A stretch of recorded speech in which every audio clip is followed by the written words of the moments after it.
Tout à l'heure, j'écoutais une vidéo, là, je suivais un live. Il y avait une vidéo du percepteur, je crois, c'est ça, un philosophe. Il parlait de vérité. Et je trouvais sa vidéo très intéressante. Du coup, j'ai quitté le live, je suis parti voir la vidéo en entier. Wa alaykoum salam. Et effectivement, la vérité, il remettait en question le fait que la vérité soit quelque chose de subjectif. La réalité. Il définissait la vérité étant une pensée qui est conforme à la réalité.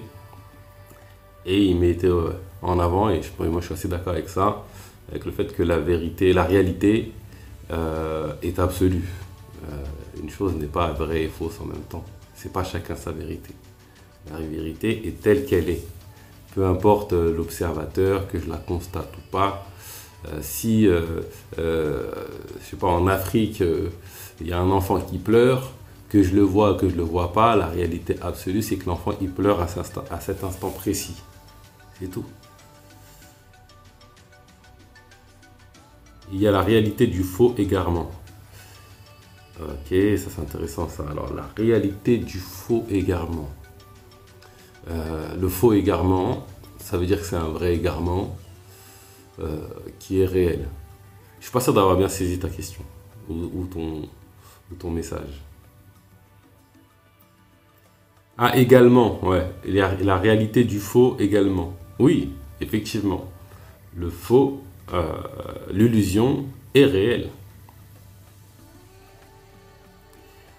Et donc, si on creuse un peu sur cette question de réalité, la réalité est objectif. Ce qui est réel, c'est objectif. Que je le constate ou que je ne le constate pas, c'est ce qui est vrai. Et la vérité est absolue dans tous les sens. Alors effectivement, nous, sujets, on observe cette vérité. Ce qui est souligné, c'est qu'on a en nous les outils pour accéder à cette vérité.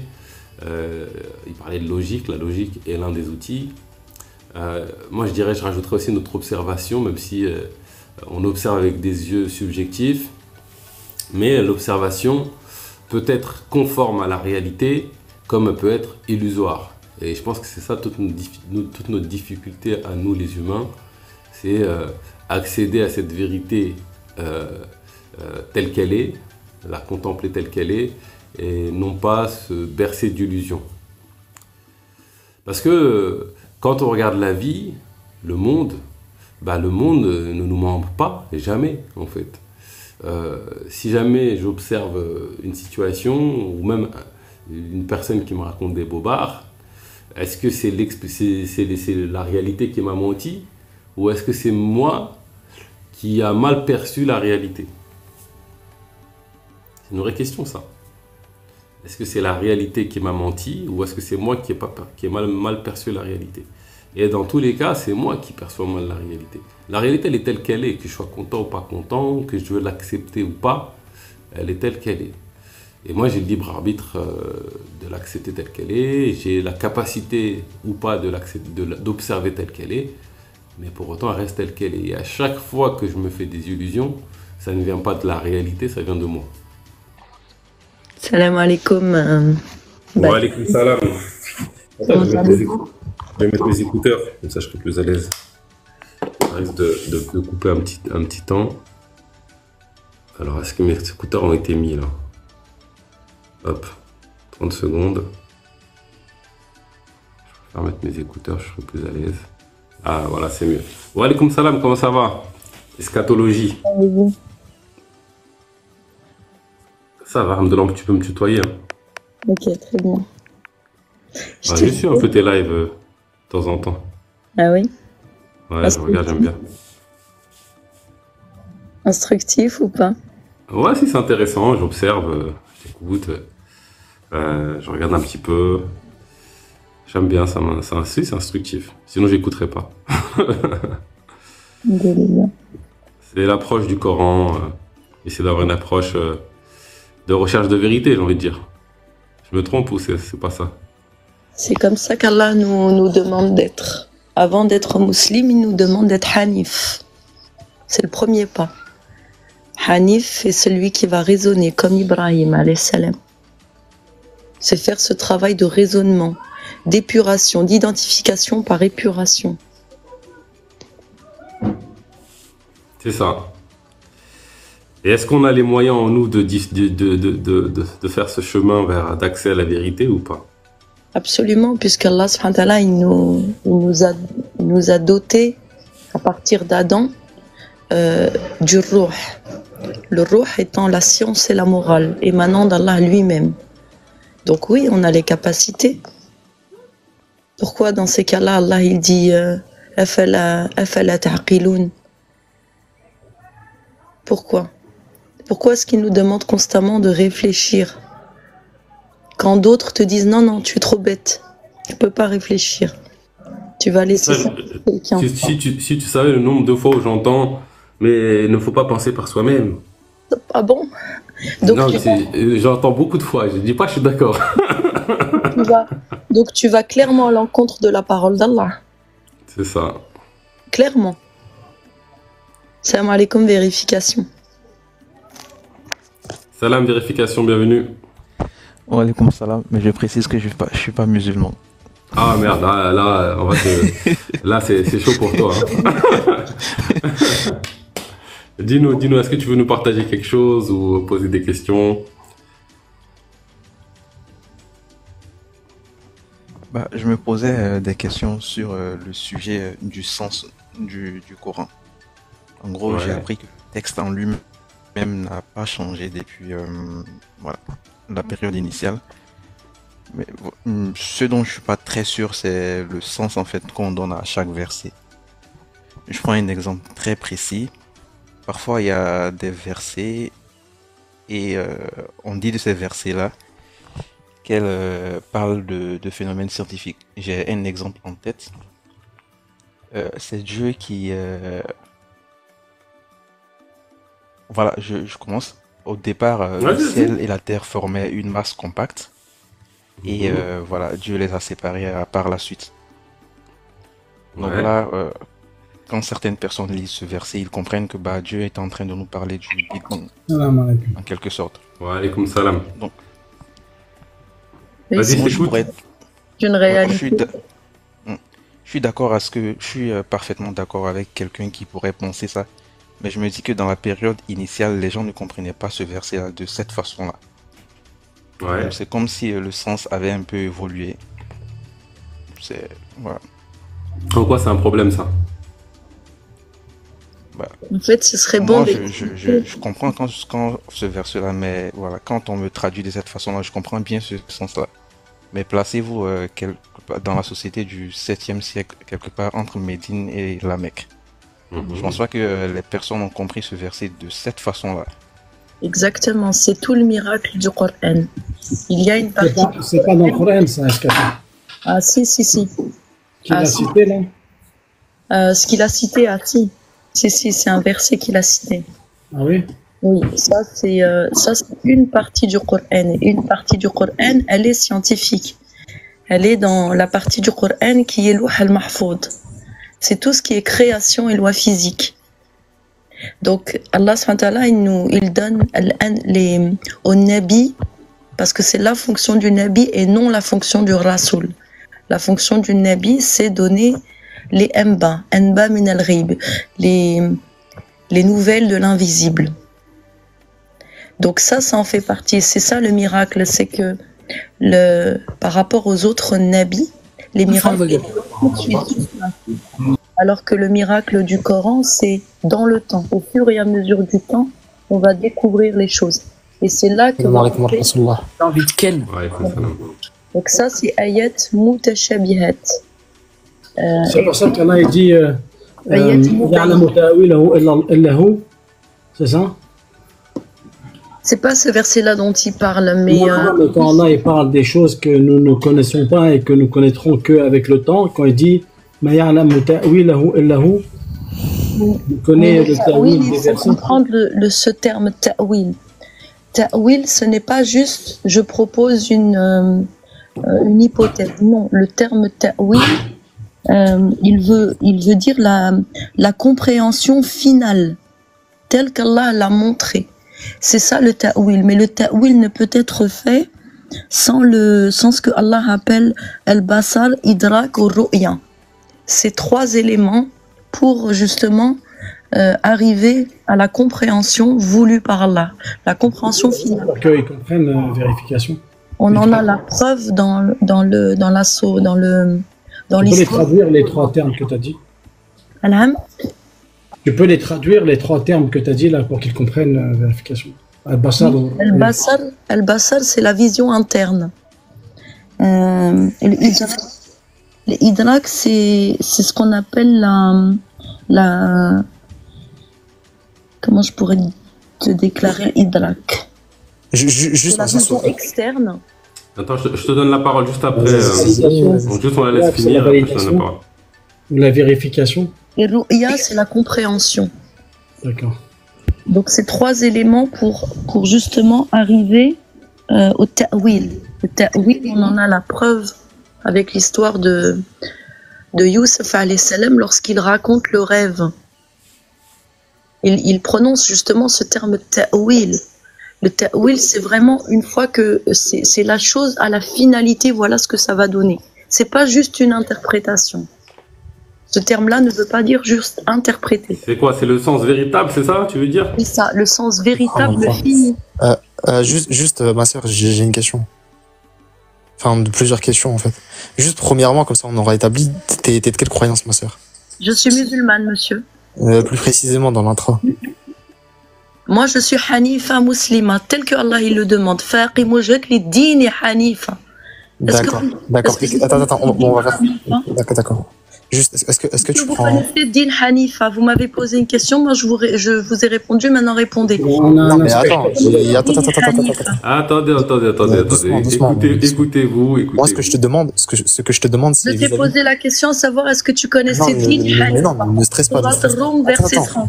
Attends, ne stresse pas ce que je vais te demander. Non, tu vas poser tes questions, ne sais pas à quelqu'un d'autre. Moi, je t'ai posé une question, savoir. Mais ta réponse, je l'ai vis-à-vis d'un shir qui s'appelle Shir al-Suyuti. Je te donne. Moi, je te donne la réponse d'Allah. Est-ce qu'on peut rester dans le respect, s'il vous plaît? Oui, dis-lui. Attends, écoute. Donne ta vérité et arrête de l'interroger.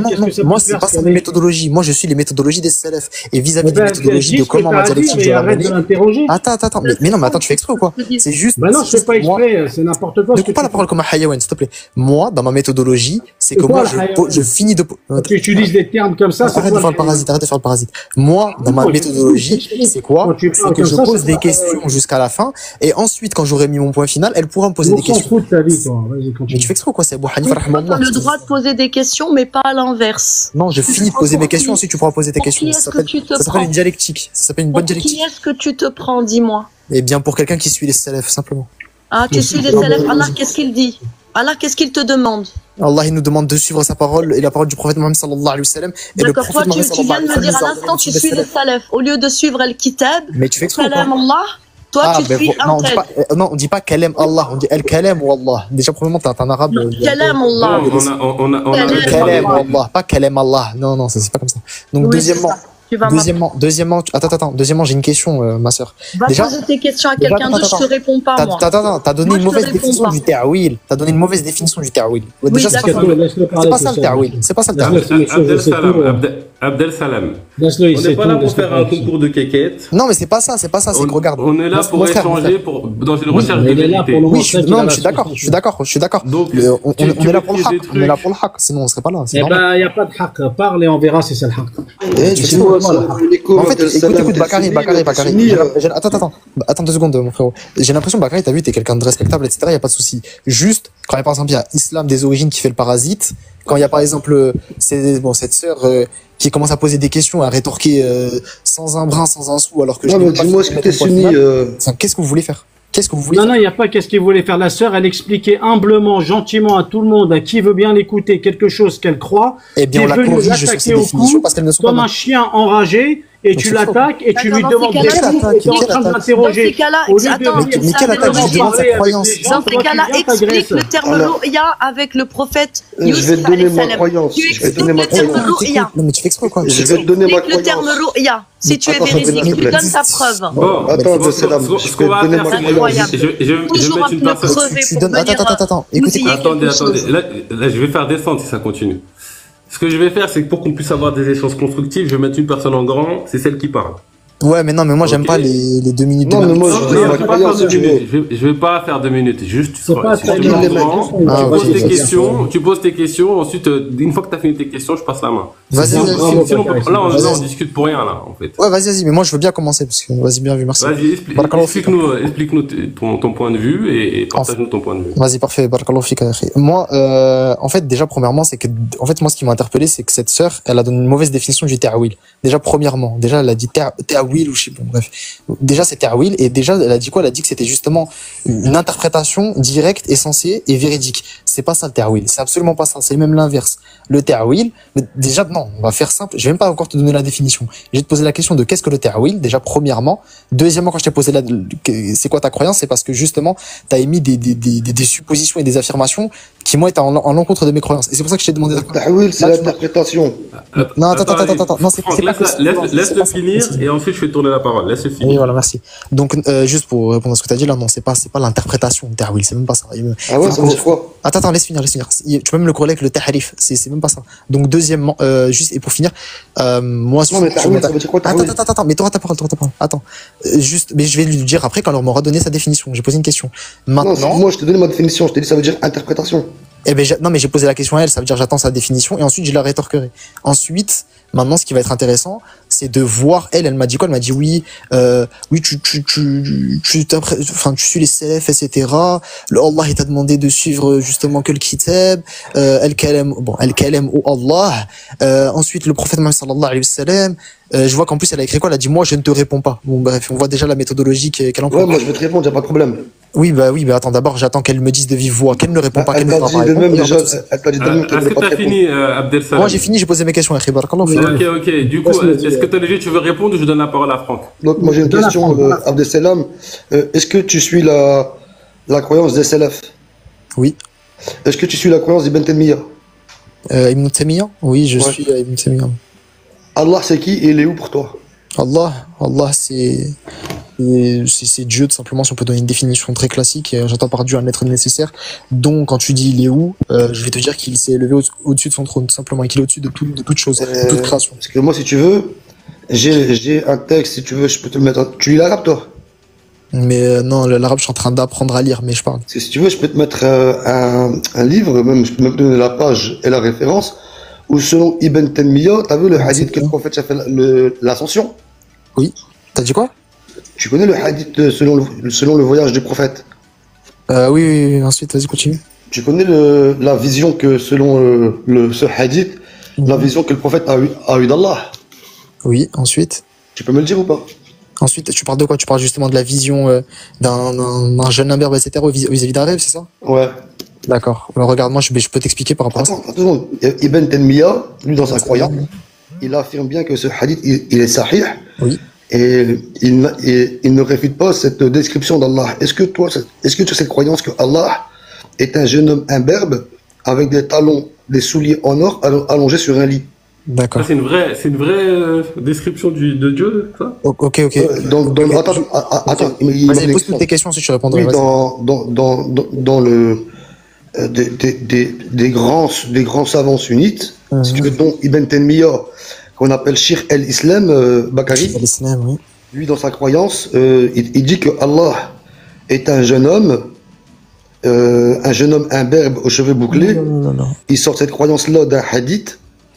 Dis pas, oh là là, j'ai le hadith, frère. Non, non, vas-y, continue. Parce qu'en fait, il y a beaucoup de choses à corriger là dans ce que tu as dit. Vas-y. Oui. Et si tu veux, On va pouvoir répondre à Abdel Salam. Laisse-le finir. c'est pour ça que je t'ai dit, est-ce que tu lis l'arabe? Parce que moi, je peux te ramener le texte où lui-même, Ibn Taymiyyah, il ne réfute pas ce hadith et il te dit que c'est sahih. Tu vois? Donc, après, tu as aussi Cheikh Uthaymin, dans un de ses ouvrages, où il te dit que Allah, pour lui, c'est un être humain, tu vois, mais pas comme tout le monde. Aïe. Oui, je sais que ça fait mal. Oui. C'est bon, t'as posé toutes tes questions? Ouais, je sais, Charben, si tu veux, Charben, Ibn Taymiyyah, il te dit que c'est une vision, mais pas la vision réelle, tu vois. Non, attends, oula. Attends, Non, mais encore une fois, tu connais pas le texte. Attends, Abdesalam, je viens de te parler de la croyance d'Ibn Taymiyyah. Je te demande, est-ce que tu connaissais l'arabe? Parce que moi, j'ai le texte en Oui, arabe. oui, oui, non, mais je connais Attends, les positions d'Ibn Taymiyyah, oui, vas-y, ensuite. j'ai la référence du livre où lui-même, il rend ce hadith sahih, selon sa croyance à Et oui, il lui. n'y a pas de problème. Mais regarde, je vais te répondre, je vais te répondre. Du coup, moi, j'essaie de comprendre. Là. Après, qu'on s'en fiche, Je vais juste vous stopper un peu, j'essaie de comprendre ce qui se passe. Là, Vas-y, je répondrai. on cherche à savoir quoi? On cherche à savoir comment est Allah ou on cherche à savoir quelle est la meilleure croyance là? Parce que là, du coup, je suis un peu perdu. Non, mais en fait, il y a juste la sœur en question qui voulait pas répondre, qui est un petit peu vesquille. Non, parce qu'on parle de croyance. Je ne veux pas savoir c'est quoi sa croyance, parce que moi, Allah, dans le Coran, il me dit qu'Allah, il ne ressemble à aucune de ses créatures. D'accord. Ah, écoute. Je peux te répondre. Non, c'est pas à lui de répondre, c'est chacun Mais son tu fais exprès ou quoi? Il me pose des questions. C'est pas à toi. En fait, Bakary, tu vois, ce mec en bas, c'est un parasite. Tu notes, c'est à Ne moi de pose pas parler. de questions, je veux juste Islam, que c'est mon frère, Islam. Ouais, Même mais si c'est vous pas l'aimez pas, raciste. moi, je c'est veux mon juste frère. que tu puisses démontrer aux yeux de tous, par le biais du prophète Youssef alayhi salam, d'accord, du messager Youssef alayhi salam, comment est-ce qu'il a mentionné le terme ta'wil lorsqu'il a donné justement l'explication de ce rêve. Est-ce que ce rêve, au final, il était exactement tel qu'il l'a mentionné? Il en a donné l'explication telle que ça allait arriver ou pas? Elle rigole en plus. Oh là là, Tu rigoles. Non, parce que là, c'est catastrophique. Ouais, c'est quoi, Bakary, moi, C'est bon, tu peux te remettre. Bakary, c'est comme les jeunes l'autre fois. Tu vois, les mecs qui rigolent comme ça, aucun respect, qui montent avec. Ça va finir mal. Je te le dis juste, Bakary. Voilà, dès qu'il est monté, il a monté avec une. Il fait le grand. Vas-y, bref, tu peux. Non, je suis là, Après, je peux comprendre que certains comportements peuvent. Non, moi, ça. choquer. Non, parce qu'en fait, bon. Après, ici, j'aime à donner la parole à chacun. Donc, exprime ton point de vue dans le Parfait. respect. Si ça va trop loin, je te fais descendre. Non, pas de souci, pas de souci. Juste déjà, premièrement, je voudrais juste émettre une petite aparté en disant que la sœur en question, elle est un petit peu culottée. Je lui ai posé des questions vis-à-vis de sa croyance, etc.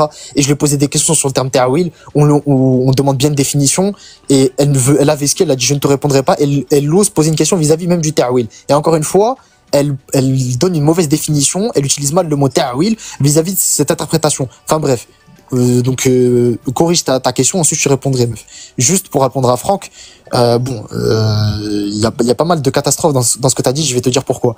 Parce que déjà, premièrement, oui, il n'y a pas de souci avec ce hadith. Il y a pas de souci avec ce hadith, et nous, on va pas objecter cela, il est bien sahih.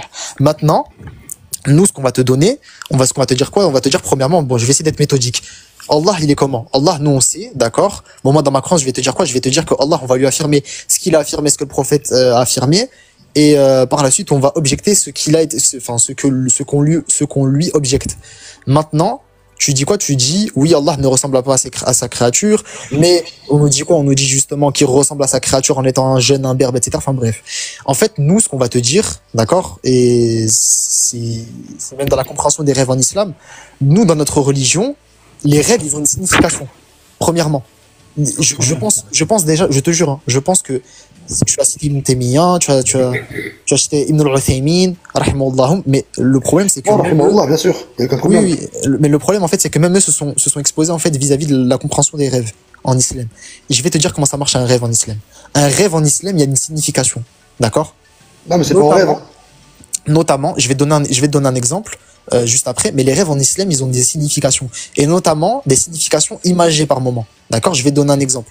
Nous, dans notre religion, et notamment dans les musulmans, quand il y a Ibn Abbas, il a donné justement une signification avec une analogie, bien, moi que j'aime beaucoup, c'est par exemple, il va te dire quoi? Il va te dire dans un rêve, d'accord? Pour expliciter par exemple le savoir. Islam, on entend ton clavier, Islam. Ouais, ok, merci. Donc, par exemple, pour exposer, pour imager l'ilm. Est-ce que moi, je vais te poser une question, Franck, tu pourras répondre là de suite par oui ou par non. Est-ce que on peut voir l'ilm? Est-ce qu'on peut le voir? Alors, est-ce qu'on peut le voir, Elim? Est-ce que tu peux traduire en français, s'il te plaît? Est-ce qu'on peut voir l'intelligence, la connaissance? Non, c'est une chose qui est acquise et qui s'apprend. Parfait. Donc, c'est quelque chose d'imagé, on est d'accord? Enfin, c'est quelque chose qui est d'invisible. Ouais, ça va du rêve, oui. Parfait. Eh bien, justement, nous, dans l'islam, on va te dire quoi? On va te dire que, justement, par exemple, le lait dans un rêve, c'est même une Abbas qui te dit ça, qui te dit justement que, et je peux sortir les sources juste après, j'ai tout sur mon Mac, parce que je vois qu'elle s'exclame, la sœur, dans le chat. Et justement, on va te dire quoi? On va te dire que, par exemple, imaginons que tu bois du lait dans un rêve, eh bien, ça va être synonyme que tu bois justement de la connaissance, que justement, c'est que ça fait preuve, en fait, de ilm.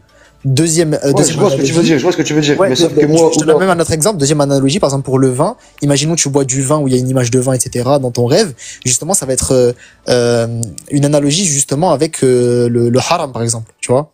C'est pas C'est ça. toujours le, c'est toujours le cas, ça, ou c'est Ouais, mais si en tu veux, fonction là- du rêve? Non, L'islam. non, alors si c'est en fonction du rêve ou quoi que ce soit, ça par contre, je vais pas te mentir, ça, je veux pas dire de bêtises si c'est en fonction mais- du rêve ou quoi que ce soit, Ah, mais voilà, normalement, de ce l'islam, que j'ai lu, si tu mais veux la faut vraiment source. vérifier la source. Attends, juste, vous vérifiez la source si c'est en fonction du rêve ou pas. Mais en tout Non, cas, non, non, en général, c'est ça. attends, je te réponds sur ça. Oui, pas de souci. Après, je veux bien la parole.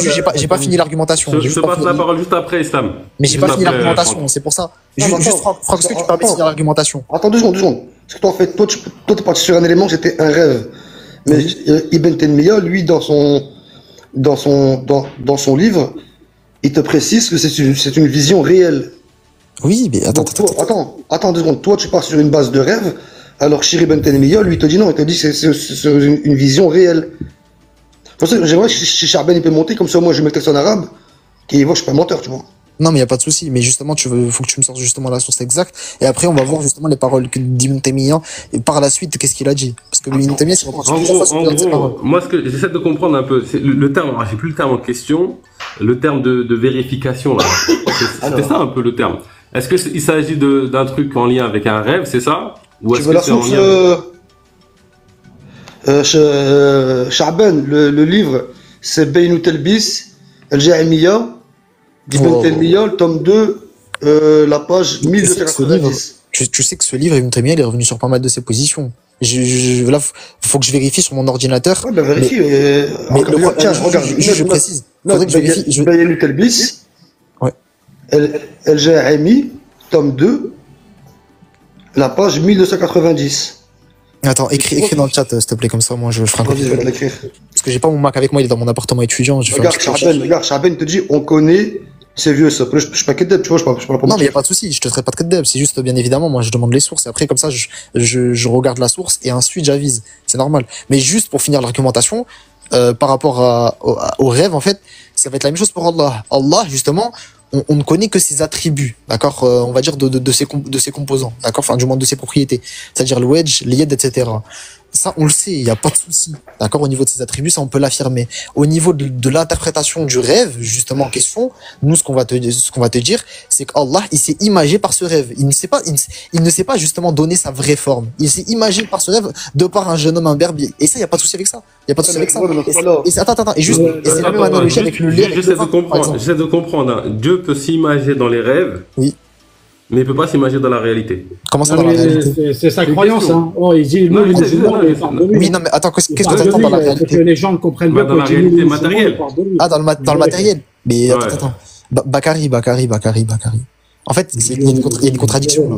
Pourquoi? Parce qu'en fait, déjà, premièrement, Allah subhanahu wa ta'ala, il te dit quoi? Il te dit justement que déjà, dans ce bas monde, de par ses attributs, etc., on ne pourra jamais comprendre, ne serait-ce que ses attributs. Rien que l'iyed, par exemple, c'est quelque chose qu'on a, qu'on ne verra jamais dans ce bas monde. Déjà, donc, il y a une contradiction au niveau du matérialisme que tu dis dans la réalité. C'est-à-dire qu'Allah subhanahu wa ta'ala, bien évidemment que c'est quelque chose qu'on ne peut pas matérialiser dans le réel, si tu veux. Bien évidemment, parce que c'est des choses qui ne peuvent pas se matérialiser. Comment ça se fait que tu peux le matérialiser dans un rêve et pas dans le réel? Mais parce que c'est une image, c'est pas la vraie vision d'Allah subhanahu wa ta'ala, c'est une image. Et ça peut être pareil pour le réel, non? Une image, pas la vraie vision. Mais justement, regarde, après Allah Azza wa Jal, on est d'accord que il a justement des choix. On va dire, bon, j'allais dire un hacle, c'est pas le bon mot, mais c'est plus, on va dire qu'il fait des choix, qu'il a justement un savoir, etc., et qu'il choisit parmi les possibles son savoir. Maintenant, c'est que regarde, Allah Azza wa Jal, il a fait le choix justement de ne pas s'imager, comme tu le dis, dans la vraie vie. Et notamment, ça, c'est cette image dans le réel. Ce choix-là, c'est toi qui sais qu'il a fait ce choix-là ou c'est toi qui affirmes? Tu l'affirmes de quoi? Mais il a pas fait ce choix. Mais c'est Allah Azza wa Jal, par exemple. Allah Azza wa Jal, attends, juste. Sur quoi tu te bases pour dire que Dieu a fait ce choix? Ben, regarde, t'as par exemple, au niveau des savants de la sunna contemporain. Attends, juste, il y a le truc. T'as les savants de la sunna contemporain, justement, ils vont t'expliquer que Allah Azza wa Jal, de par la révélation, etc., il y a l'objet de foi qui va rentrer en compte, et qu'au niveau de l'imagerie réelle, si tu veux, d'Allah Azza wa Jal, c'est une contradiction avec les propres principes de notre religion, et au niveau de ce qu'il a révélé. Quel principe? Au niveau du principe de non-contradiction avec justement ses propriétés. C'est-à-dire que au niveau du réel, d'accord, au niveau du principe de foi, bien évidemment que si Allah Azza wa Jal, d'accord, donne une image dans le réel, on est bien d'accord qu'il y aura une preuve pour tout le monde. Ça sera non plus pour les croyants musulmans, mais pour tout le monde, on est bien d'accord. Et en quoi c'est un problème, ça? C'est bien un problème avec les propriétés justement de notre religion, que la vie est un test, par exemple. Mais malgré le fait que les preuves sont évidentes, les gens les rejettent. Ça change pas le test. Non. Mais justement, regarde. On peut mettre un éléphant devant ta porte et tu vas dire tes yeux se sont ensorcelés si tu veux rejeter la vérité. Regarde. Et même si on leur descend un livre du ciel, ils diront que c'est de la sorcellerie. Maintenant, c'est bon, t'as assez parlé, on peut parler avec toi. En fait, j'ai pas fini, je voulais juste dire un exemple. Attends, je voulais juste dire un exemple. Au niveau de l'analogie, enfin, je voulais faire juste une petite analogie par rapport à ce que tu as dit. Après, je donne la parole à l'islam. C'est par exemple quand tu as dit oui, est-ce que Allah il pourrait s'imager dans le réel? Par exemple, il y a les chrétiens, ils l'ont bien déterminé avec ça. Et c'est pour ça que nous, on va dire que c'est une incompréhension totale. Avec Jésus, par exemple. Jésus, ils disent que justement c'est Dieu et que c'est bien donc une image personnifiée de Dieu. On est bien d'accord? De par ses naissances divines. Nous, on dit que c'est une catastrophe, ça. On dit bien que c'est une catastrophe. Mais quand tu regardes à peu près, c'est à peu près la même, frère. Non, justement. Là, on parle d'un réel. La différence, c'est que là, c'est dans l'espace. Là, on parle d'un réel, après, on parle d'un réel. C'est totalement différent. Qui disent que Jésus est le Fils de Dieu, vous faites pareil, puisque c'est la majorité qui le dit. Aujourd'hui, va leur dire à eux qu'il n'est pas le Fils de Dieu. Mais vu que toute la majorité y croit, va leur dire que c'est faux. Vous faites exactement la même chose. Vous dites ce que vos ancêtres ont dit. Allah, il dit attention, ne suivez pas les ancêtres. Suivez le Kitab. C'est le meilleur moyen de ne pas s'égarer. Mais là, quand Allah il dit quelque chose, vous le négligez. Quand les savants ils parlent, Amen. C'est Allah. Les savants, c'est leur Dieu. Oui, qu'est-ce que je raconte? Ça s'appelle du shirk. Bien sûr. Non, ça s'appelle carrément pire que du shirk. C'est de la ibada pour autre chose qu'Allah. C'est même pas les catégories du shirk. Vous mettez pas en parallèle les savants. Vous avez effacé Allah et son kitab et son prophète pour adorer les savants.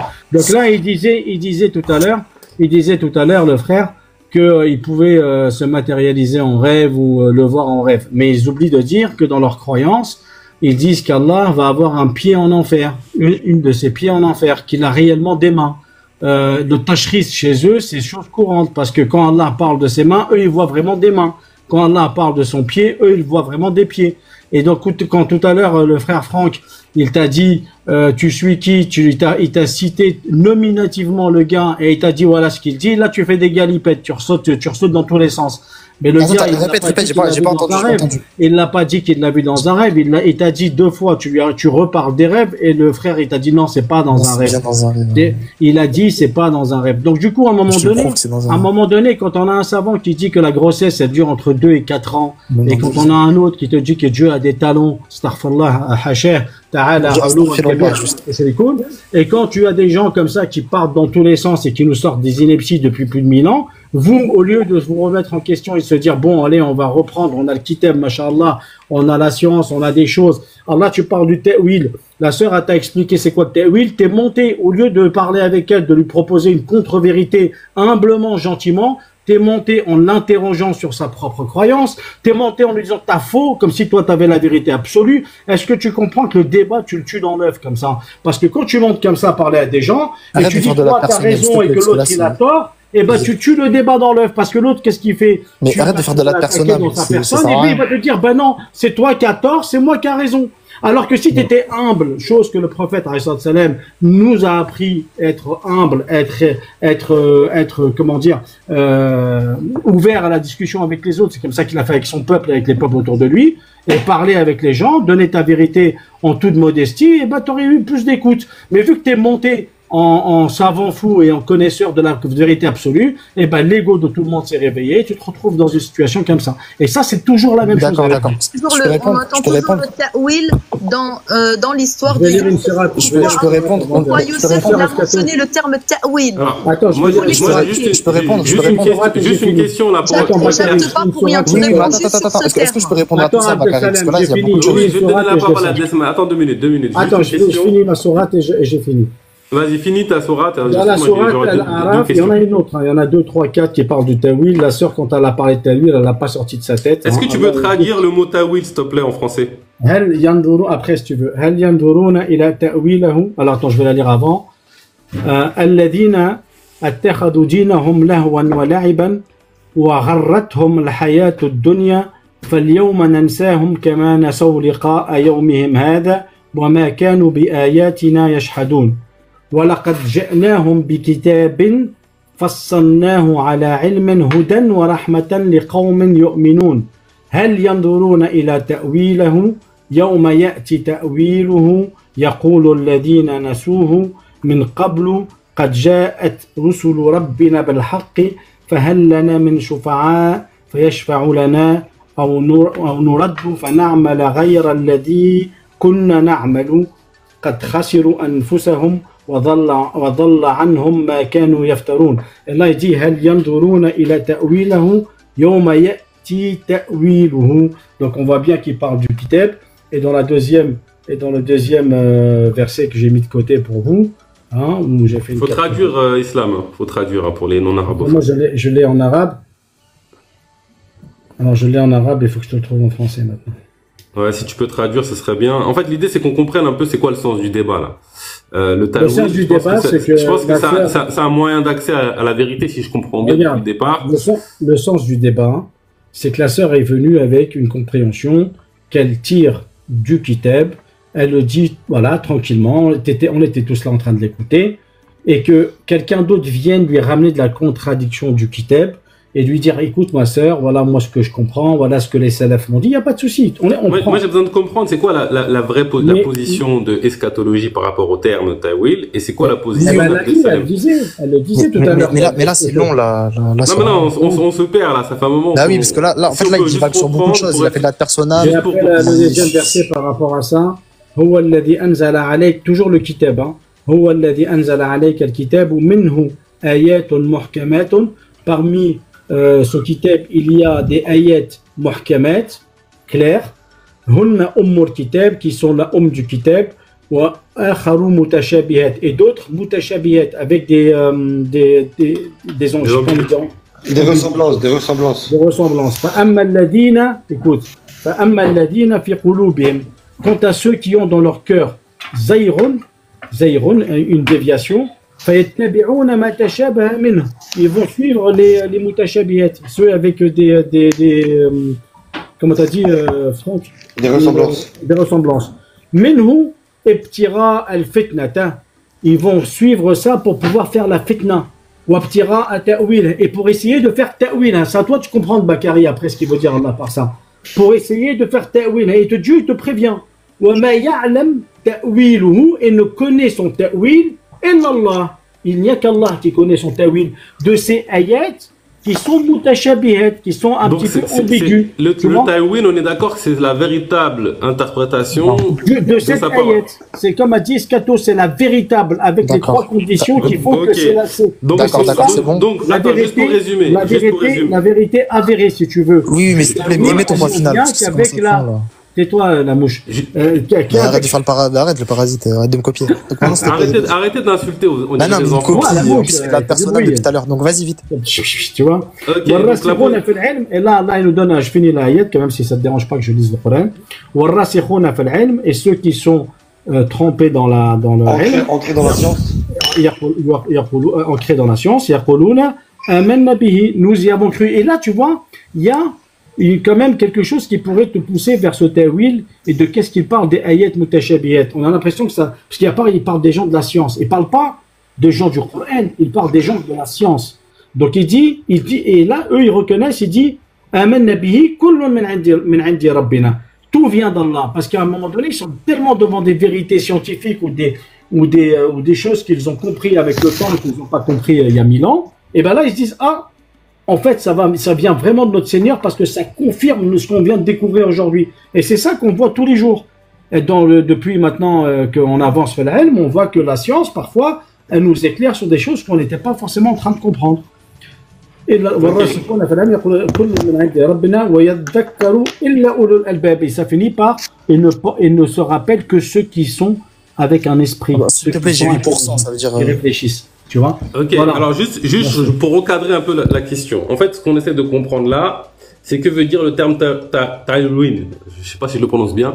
Ta'wil, en gros, est-ce que ta'wil. Il n'y a pas de est-ce que c'est ta'wil.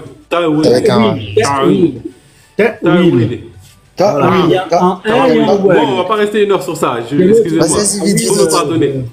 En gros, quel est le véritable sens de ce terme-là? Est-ce que ça veut dire comprendre la véritable... C'est quoi en fait la question du débat, c'est quoi en fait? C'est où il y a un désaccord. Il montre le terme, excuse-moi Bakari, Allah il montre ce terme avec Youssef alayhi salam. Youssef, il raconte le rêve. Enfin, pardon, quand le rêve lui est raconté, qu'est-ce qu'il dit? Il dit, je vais t'en donner l'interprétation. Mais le terme interprétation, il utilise le terme ta'wil. Et dans son interprétation, cette interprétation était réelle, telle qu'il l'avait mentionné.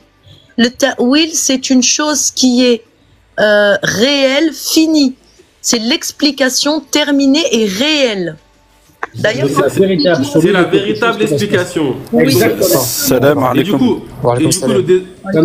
Salam Mani. Mais ils ont beaucoup parlé là, il y a beaucoup de choses que je dois répondre. Oui, je vais te donner la parole à Abdesem. Du coup, le désaccord, je veux juste savoir il est où le désaccord? Parce que moi je comprends. En gros, c'est sur la terminologie de définition. Et ça va être sur, par exemple, au niveau du rêve, là, avec ce qu'il a sorti avec une. Ça va être sur la personne que je vais critiquer, qu'il a fait l'islam des origines. Bref, il y a beaucoup de choses. Bref. Ouais, mais là, c'est à Mani, il vient d'arriver. Mais non, mais là, c'est une catastrophe. Non, il a dit qu'il lui restait 8%, laisse-le tranquille. Ouais, merci. On va laisser répondre. Tu ne reconnais pas quand Allah il montre quelque chose. C'est bon, tu peux te remute. On va laisser répondre. Alors, dis-nous ta version de ce terme-là. D'accord, donc j'ai laissé parler tout le monde.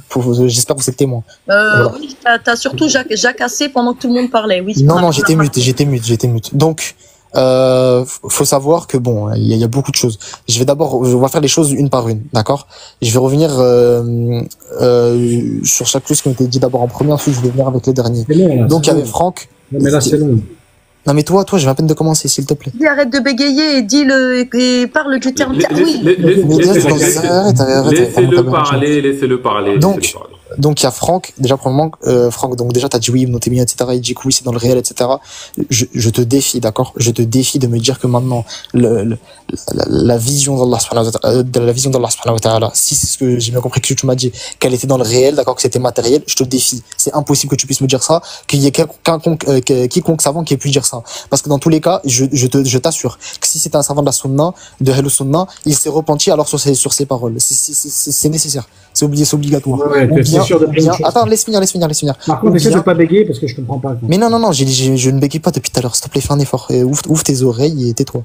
Donc, comme je le disais, au niveau de l'imagerie matérialiste, c'est impossible, Franck. C'est impossible. Déjà, c'est impossible.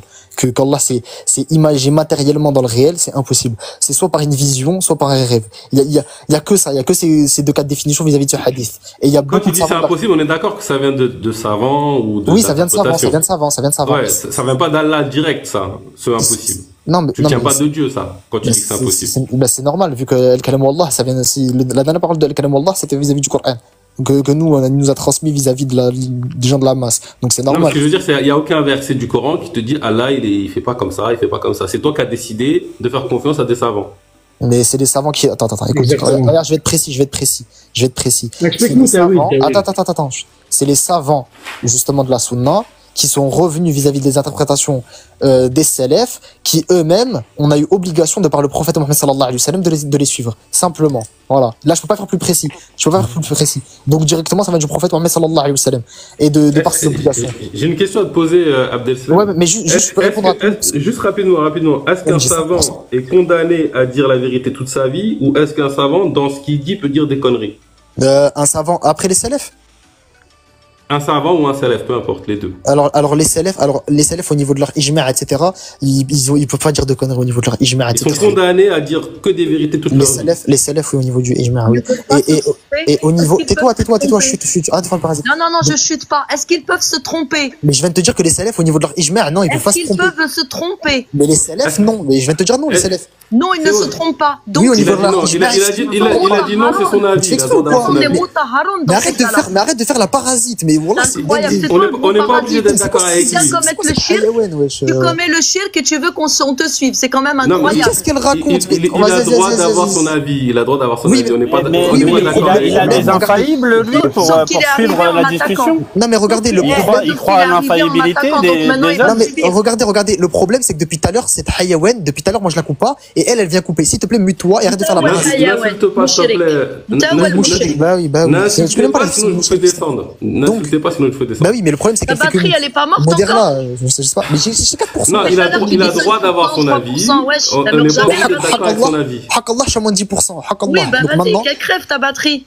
Mais c'est quoi cette. Mais c'est incroyable parce que franchement, des inepties pareilles, vivement. Bakary, mute-la, s'il te plaît. On va faire tourner la parole. On a le droit de pas être d'accord avec lui. Pour moi, c'est vrai que c'est fou ce qu'il dit. Quand il dit qu'il y a des humains qui ne font jamais, qui sont condamnés à dire que des vérités toute leur vie, moi je trouve ça fou. J'ai envie de te demander, est-ce que tu en as déjà rencontré des humains comme ça? Bakary. Vas-y, finis. Ne déformez pas mes propos. J'ai dit quoi? J'ai dit que les salafs, d'accord, les salafs salih, les 3 générations qui ont suivi le prophète Mohammed sallallahu alayhi wa sallam, ils ne peuvent pas, en fait, vis-à-vis des consensus, vis-à-vis du ijma' au niveau de la religion, ils ne peuvent pas se tromper. Si eux-mêmes c'était des compagnons du prophète Mohammed sallallahu alayhi wa sallam. Premièrement. Deuxièmement, je vais te répondre vis-à-vis des savants de la sunna, parce que tu m'as dit aussi vis-à-vis des savants de la sunna. Ensuite, je continuerai justement à rétorquer les arguments de chacun et de chacune, parce que là, j'ai plus trop de batterie, vraiment, là, je mens pas. Juste, faut savoir que au niveau des savants de la sunna qui vont suivre par la suite, ils peuvent être faillibles. Il y a pas de souci par rapport à ça. Même il va y avoir différentes différentes méthodologies qui vont s'y appliquer au niveau des musulmans. Il y a différents musulmans qui vont faire justement leur trait au niveau des savants de la sunna. Il y en a qui vont les suivre aveuglément. Enfin bref, les savants de la sunna qui vont suivre juste après, ils sont pas infaillibles. D'accord? Après, les salafs, ils sont pas infaillibles. Il y a pas de souci par rapport à ça. C'est juste que, justement, eux-mêmes, attends. Je peux répondre, attends. Juste, eux-mêmes, ces mêmes savants, ils vont, ce qu'ils vont faire, en fait, leur rôle, c'est de reprendre, pas leur interprétation à eux, c'est de reprendre l'interprétation des salafs. C'est de revenir aux salafs et au prophète, même sallallahu alayhi wa sallam. Non, excuse-moi, la masse. Ne dis pas non, c'est dans la définition. Je te donne la parole après, En plus, il y en a qui sont arrivés qu'on pas parler. Oui, mais attends. Donc, je finis. S'il vous plaît, je finis. Donc là, j'ai répondu à Franck. Vis-à-vis du matérialisme, ce qu'il a cité. Ensuite, vis-à-vis de l'islam je sais pas quoi. Bref, déjà, il a fait de l'ad personam. Il a critiqué, non pas mes arguments, mais il a critiqué justement ma personne à moi avec, oui, t'es pas humble, bref. Bon, donc, il y a rien à critiquer vis-à-vis de lui, il y a rien à rétorquer vu qu'il a rien dit. Donc, au niveau du ta'wil, par exemple, au niveau du ta'wil, ça va être, au niveau de la définition. Vous dites quoi? Vous dites le ta'wil, en fait, c'est une interprétation, simplement. Une interprétation claire, nette, précise. Non, c'est pas ça. En tout cas, chez nous, dans Min Ahl Sunnah, c'est pas ça qu'on va dire au niveau du ta'wil. Au niveau du ta'wil, ça va être quoi? Ça va être une interprétation, mais de par le aql, par exemple. D'accord? Ça peut être un exemple. De par le aql, de par notre conscience. D'accord? Ça va être une interprétation. Vous dites la même chose, j'ai l'impression.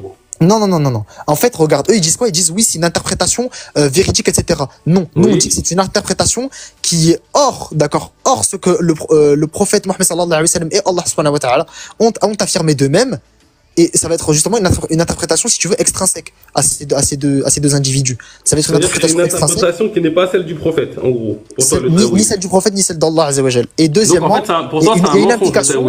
Il y a une implication, c'est que ça peut mener au tahrif. Et c'est quoi le tahrif? C'est la falsification, en fait, des textes religieux. C'est la mauvaise compréhension. C'est la mauvaise compréhension. Là, j'ai répondu. Et donc, pour toi, le ta'wil, c'est un mensonge, en fait. Non, c'est pas ce que j'ai dit. J'ai dit que le mensonge, c'est le tahrif. C'est ça le mensonge. Bakary, si tu lui dis le 3-7, que seul Allah en a le tahwil, mais justement, là, quand il dit que c'est en dehors d'Allah, il contredit le verset directement. Mais vous faites exprès. Attends, vous faites exprès. On parle du ta'wil vis-à-vis de notre personne à nous, vis-à-vis des. Tu viens de dire que c'est en dehors d'Allah. Mais tu fais exprès. Mais attends. Mani, tu fais exprès ou quoi? Moi, je te dis que on parle du ta'wil vis-à-vis de qui? Vis-à-vis de nous, vis-à-vis du ta'wil que nous on va affirmer. C'est pas autre chose. Relis le verset dans la définition du ta'wil vis-à-vis des personnes. Attends. Vis-à-vis des personnes de nous, en fait, ça va être justement une interprétation que nous on va donner, je dis bien de notre point de vue, hein, de notre POV si tu veux. Mani, comprends bien si tu veux. C'est de notre point de vue, notre tahwil que nous on va te donner. Ça va être une interprétation extrinsèque vis-à-vis de Allah Azza wa Jal et du prophète sallallahu alayhi wa sallam. Applique ce que tu dis à Youssouf. Et tu expliques quoi? C'est de notre point de vue que je te dis le tahwil. On va laisser Mani répondre. Moi, ça va être rapide. Hein. Il a le droit. Il a le droit d'avoir ses croyances. Merci d'avoir partagé. C'est comme ça qu'on avance. Je voulais juste rappeler que Escato, elle l'a très bien dit. Hein, c'est disons qu'on comprend pourquoi il a glissé par l'interprétation. C'est parce que on parle d'interprétation véridique. Mais il y a un moyen plus pratique. C'est-à-dire que c'est pas une proposition, hein, quand je parle d'interprétation véridique, c'est une affirmation. Voilà, c'est la différence avec le tafsir. Mais par contre, il y a un moyen plus pratique, c'est que si vous faites les occurrences dans le Coran de l'utilisation de ce terme et que vous mettez une réalisation en traduction, eh ben vous allez voir que on va direct au but final de l'expression et ça colle très bien. Il y a même des passages dans lesquels ça colle beaucoup mieux que l'interprétation véridique lorsqu'il voit la réalisation de son rêve, et ben ça colle parfaitement. Voilà, je voulais juste dire ça. Attends, tu te rends compte que tu as dit que le tahwil, ça pouvait être au-dessus du tafsir? On peut avoir la parole. Bah encore heureux, oui. Vas-y, prends la parole, Islam. Là, pour lui donner un petit peu de raison à Abdesalem. Non, mais toi, tu fais de la personne qui va t'écouter. Donc, s'il te plaît. Qu'est-ce qu'il raconte? Vas-y, connais pas les putains. Laisse-le répondre, on t'a laissé parler. Juste, je vous dis, hein, là, je vais devoir bientôt quitter, là, j'ai vraiment 2%, je ne rigole pas. Non, mais juste 2 secondes. Ce qu'il dit, c'est peut-être qu'en fait, c'est la personne qui essaye, d'après leurs savants, les gens qui essayent de faire le ta'wil, c'est ce qu'Allah nous dit, ils essayent de faire le ta'wil, ce sont des gens qui vont faire des interprétations. Et c'est peut-être là-dessus qu'on peut le rejoindre, sur ceux qui essayent de faire le ta'wil, des choses qui ne sont pas capable d'atteindre. Et c'est peut-être ça qu'il veut nous dire, Abdesalem, en fin de compte. Extrinsèque à Allah et au prophète, donc oui.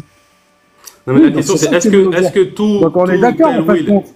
Le ta'wil n'est qu'à. Donc ces gens-là, ils ont une maladie au cœur, quoi. Si on lit le verset en entier. Attends. J'ai une question. Oui, mais attends, juste. Ça n'a pas de sens. Ça voudrait dire qu'on ne doit pas essayer de comprendre les versets. Non, c'est pas ça que je vous dis. Regarde, c'est par exemple Islam des origines. La question que je vais te poser, c'est est-ce que le tahwil peut mener au tahrif? Oui, bien sûr.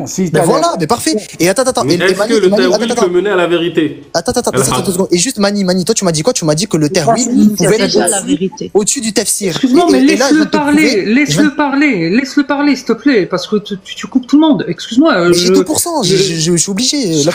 Stressé, laisse-le parler et puis tu réponds. Il faut pas imposer ton point de vue. Écoute déjà, écoute. Tu fais exprès ou quoi? Et puis tu réponds. Excuse-moi, je suis désolé d'intervenir comme ça. J'ai 2%, je dois speed. Regarde, Mani. Si moi je dis que j'ai 1%, j'ai la priorité du coup. Est-ce qu'on peut s'écouter là rapidement? Donc regarde. Islam, t'as fini ou pas, Islam?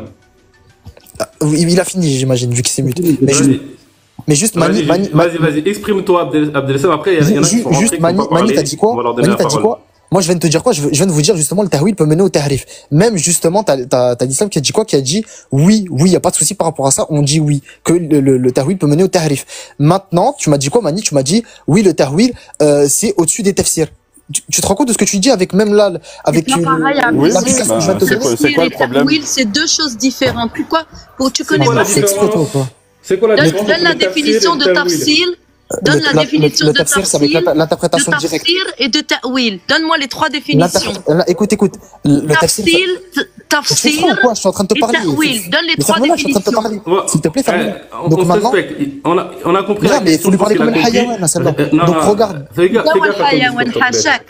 Hachak, il y a le sec pas, il y a le pneu crevé. Oui, mais en attendant, moi j'ai Abdelaslam. Donc regarde. Définis-nous la différence entre le tafsir et le ta'wil. Le tafsir, t'as vu Cheikh Al-Suyuti, il te dit quoi? Il te dit même que pour faire très très simple, le tafsir c'est une interprétation directe et véridique.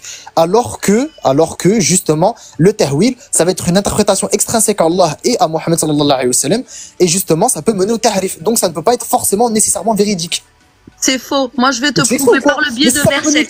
Puisque toi, t'as ramené ton chien, moi, je vais te donner la parole d'Allah. S'il te plaît, mets-moi en grand, Bakary. Et cloue-lui son bec. Le tafsil, Allah il te dit qu'il est le seul. Il y a tafsil al-kitab, tafsil avec un N. Tafsil al-kitab, tu ouvres le kitab, tu vas le trouver ce terme. Mais laisse-la parler, frère, laisse-la parler. Incroyable. Arrête de faire le justicier masqué, toi, par contre. Allah il te dit qu'il est. Donc il faut pas monopoliser l'idée. T'imposes pas ton idée. Écoute, non mais attends. Est-ce qu'on peut laisser eschatologie s'exprimer? Là, j'aime trop faire de la personnelle sur lui. Vas-y, est-ce que tu peux couper ton micro, Abdesem? Eschatologie. Oui, mais là, par contre, j'ai 1%, donc je vais devoir quitter. Je vais l'écouter jusqu'au bout. Malheureusement, c'est la vie. Quitte, s'il te plaît, tu m'as énervé. Mais arrête de faire le justicier, il n'y aura pas de Mukabala avec elle, frérot. Allahu Akbar, j'ai 50 ans, va dormir. Voilà, elle a 50 ans. S'il vous plaît. Je suis mariée, j'ai 5 enfants, alors te recode. Mais j'espère que tes enfants n'ont pas ton interprétation. Fais le pourcentage de batterie pour expliquer juste un truc par rapport au coranisme. Les coranistes. Malheureusement, soit tu recherches ton téléphone, tu remontes après. Non, tu recherches pas. Mais je peux parler vis-à-vis de votre croyance. Faire juste une critique rapidement. Non, va pas. Laisse critiquer ailleurs. Tu n'as même pas donné ne serait-ce qu'un seul verset. Mais tu fais exprès. Cheikh il a dit maintenant, tu vois, le shirk. C'est moi, je l'ai descendu, Allahu Akbar, oulala. Vas-y, exprime-toi sur ce que. Ah, tu m'as soulagé. Le mec, il. Je déteste descendre les gens. Je t'avais dit, Bac, je sais, le 9. Je t'avais dit. Oui, je l'ai senti dès qu'il est rentré, frère. Non, mais excusez-moi, je vais dire une seule phrase et puis je vous laisse la parole. Je vais dire une seule phrase et je vais laisser. On n'est pas obligé d'être d'accord avec ses points de vue, mais c'est bien d'entendre les différents points de vue, tu vois. Alors, eschatologie, est-ce que tu peux nous exprimer du coup ce que tu voulais nous exprimer ou t'as fini? Je vais répondre à la bagarre. D'abord, aujourd'hui, c'est mes enfants qui s'occupent de moi. D'accord? Ils sont grands, mes enfants. D'accord? Le dernier qui a 19 ans, il est marié déjà. Donc, occupez-vous de vos vies. D'accord? Gérez vos vies, gérez vos enfants. Après, d'accord? Machallah. Et t'en as qui viennent faire les sujets. Est-ce qu'on peut rentrer dans le sujet là? Parce que ces histoires-là, ça m'intéresse. Même moi, ça m'intéresse pas, toutes ces histoires-là de. Ta'wil al-kitab. Allah, il nous dit qu'il en est le seul à faire le ta'wil. Par quel biais? Ayat mufassalet. Pardon, excusez-moi. Tu traduis en français à chaque fois. Là, ça y est, je me suis perdue. At-tafsil al-kitab, excusez-moi. At-tafsil al-kitab. Allah, il nous dit qu'il est le seul à donner at-tafsil, c'est-à-dire le détail. Ouais. Par quel biais? Par ayat mufassalet. Ayat muhkamat, qui sont les lois, les commandements. Ayat mufassalet, qui sont le détail de la loi et des commandements. Des lois et des commandements. Et du coup, comment on doit considérer tous les tafsirs qu'on a là, du coup, du Coran? Comment on doit les considérer du coup? Alors, s'ils ne contredisent pas la parole d'Allah, c'est-à-dire avec le tafsil d'Allah, s'ils vont en accord, il n'y a aucun problème. Mais dès lors qu'il y a quelque chose qui est ajouté ou enlevé, Allah ne l'autorise pas, puisqu'il te dit que c'est lui qui va en donner l'explication. Et c'est la question que je pose très souvent. Quel est le nom du savant qui explique mieux qu'Allah?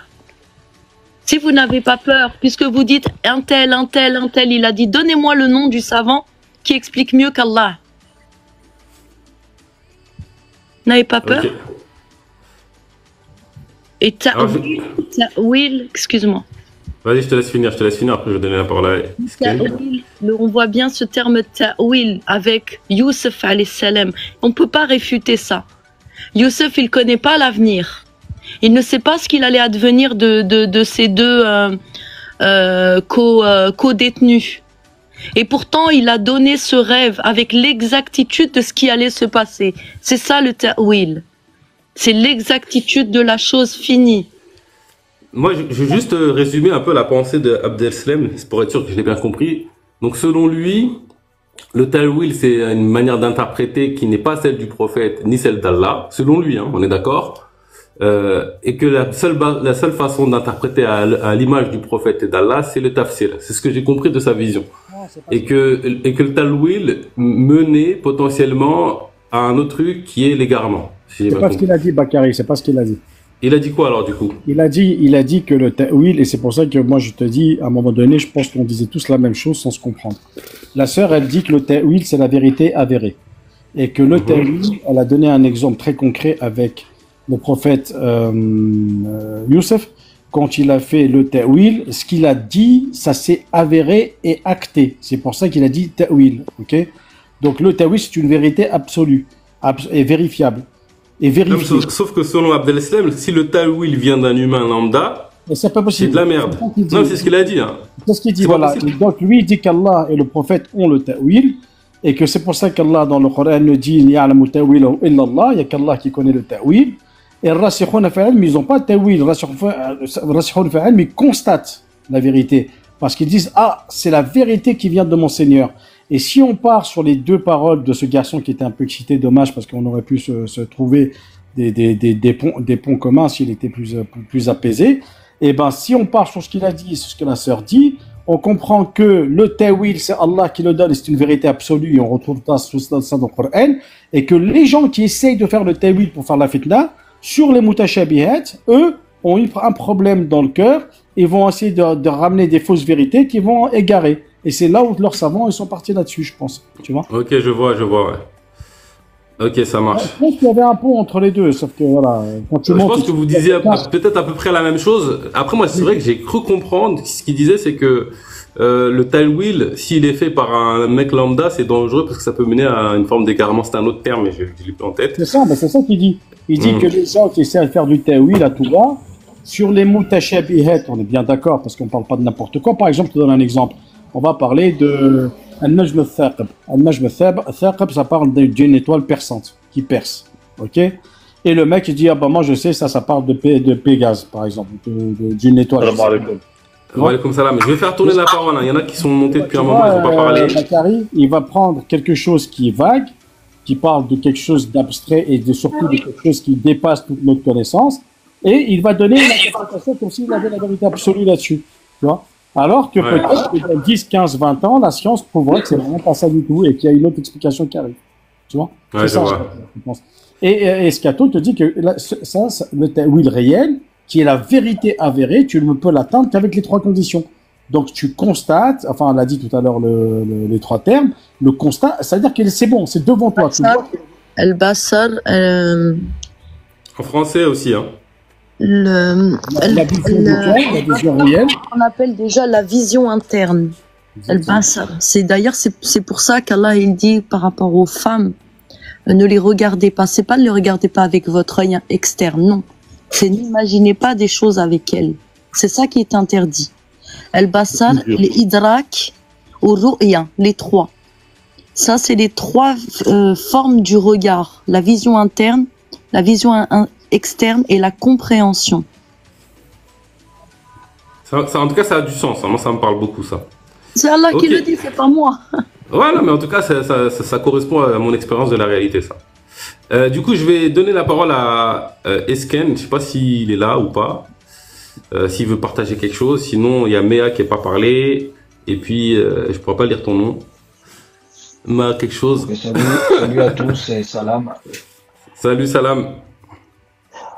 Ouais, je pense qu'Escato, elle a bien développé sur cette question. Il n'y a vraiment pas grand-chose à ajouter. Je pense que je partage exactement ce qu'elle a dit. Et puis bon, pour l'intervenant de tout à l'heure, je pense que c'est bien. Il y a beaucoup de croyances en fait dans la façon dont il expose sa compréhension du ta'wil. Mais en gros, ils peuvent se rejoindre. Mais Escato, vraiment, elle a bien développé là-dessus. Ok, ça marche. Merci. Je vais donner la parole du coup à Méa s'il avait des choses à ajouter, à partager. Oui, alors, Salam. Salam, ça va? Super, et toi? Ah, tranquille. Moi, je voulais juste intervenir, mais pas sur ce sujet-là, donc je ne sais pas si vous vouliez le continuer. Comme ça, je vous laisse. Vas-y, hein, franchement, t'es là, c'est ton moment. Tu peux lancer un sujet, avec plaisir. Moi, il y a une question auquel j'aimerais bien avoir une réponse ou bien plusieurs réponses. J'aimerais demander aux gens qui sont ici, qui sont au Coran seul, si on appelle ça comme ça, coranistes, ou bref. J'aimerais savoir ce qu'ils pensent de toi, Bakary, c'est plus ton idée sur laquelle je vais parler plutôt que toi, mais en utilisant leur méthodologie, la même méthodologie qu'eux, justement, toi, tu es arrivé à la conclusion que d'une part, premier point, mais c'est pas le plus important sur lequel je voulais revenir, mais juste savoir ce qu'ils en pensent, que Allah est partout, donc y compris dans une voiture, etc. Bon, on a déjà fait les exemples 100 fois. Et aussi sur le fait que certains versets du Coran ne viennent pas d'Allah. Et donc ça t'a mené à... Ton interprétation t'a mené à avoir cette conclusion-là. Donc j'aimerais savoir ce qu'en pensent les gens qui sont Coran seuls et qui ont cette même méthode. Qu'est-ce qu'ils en pensent?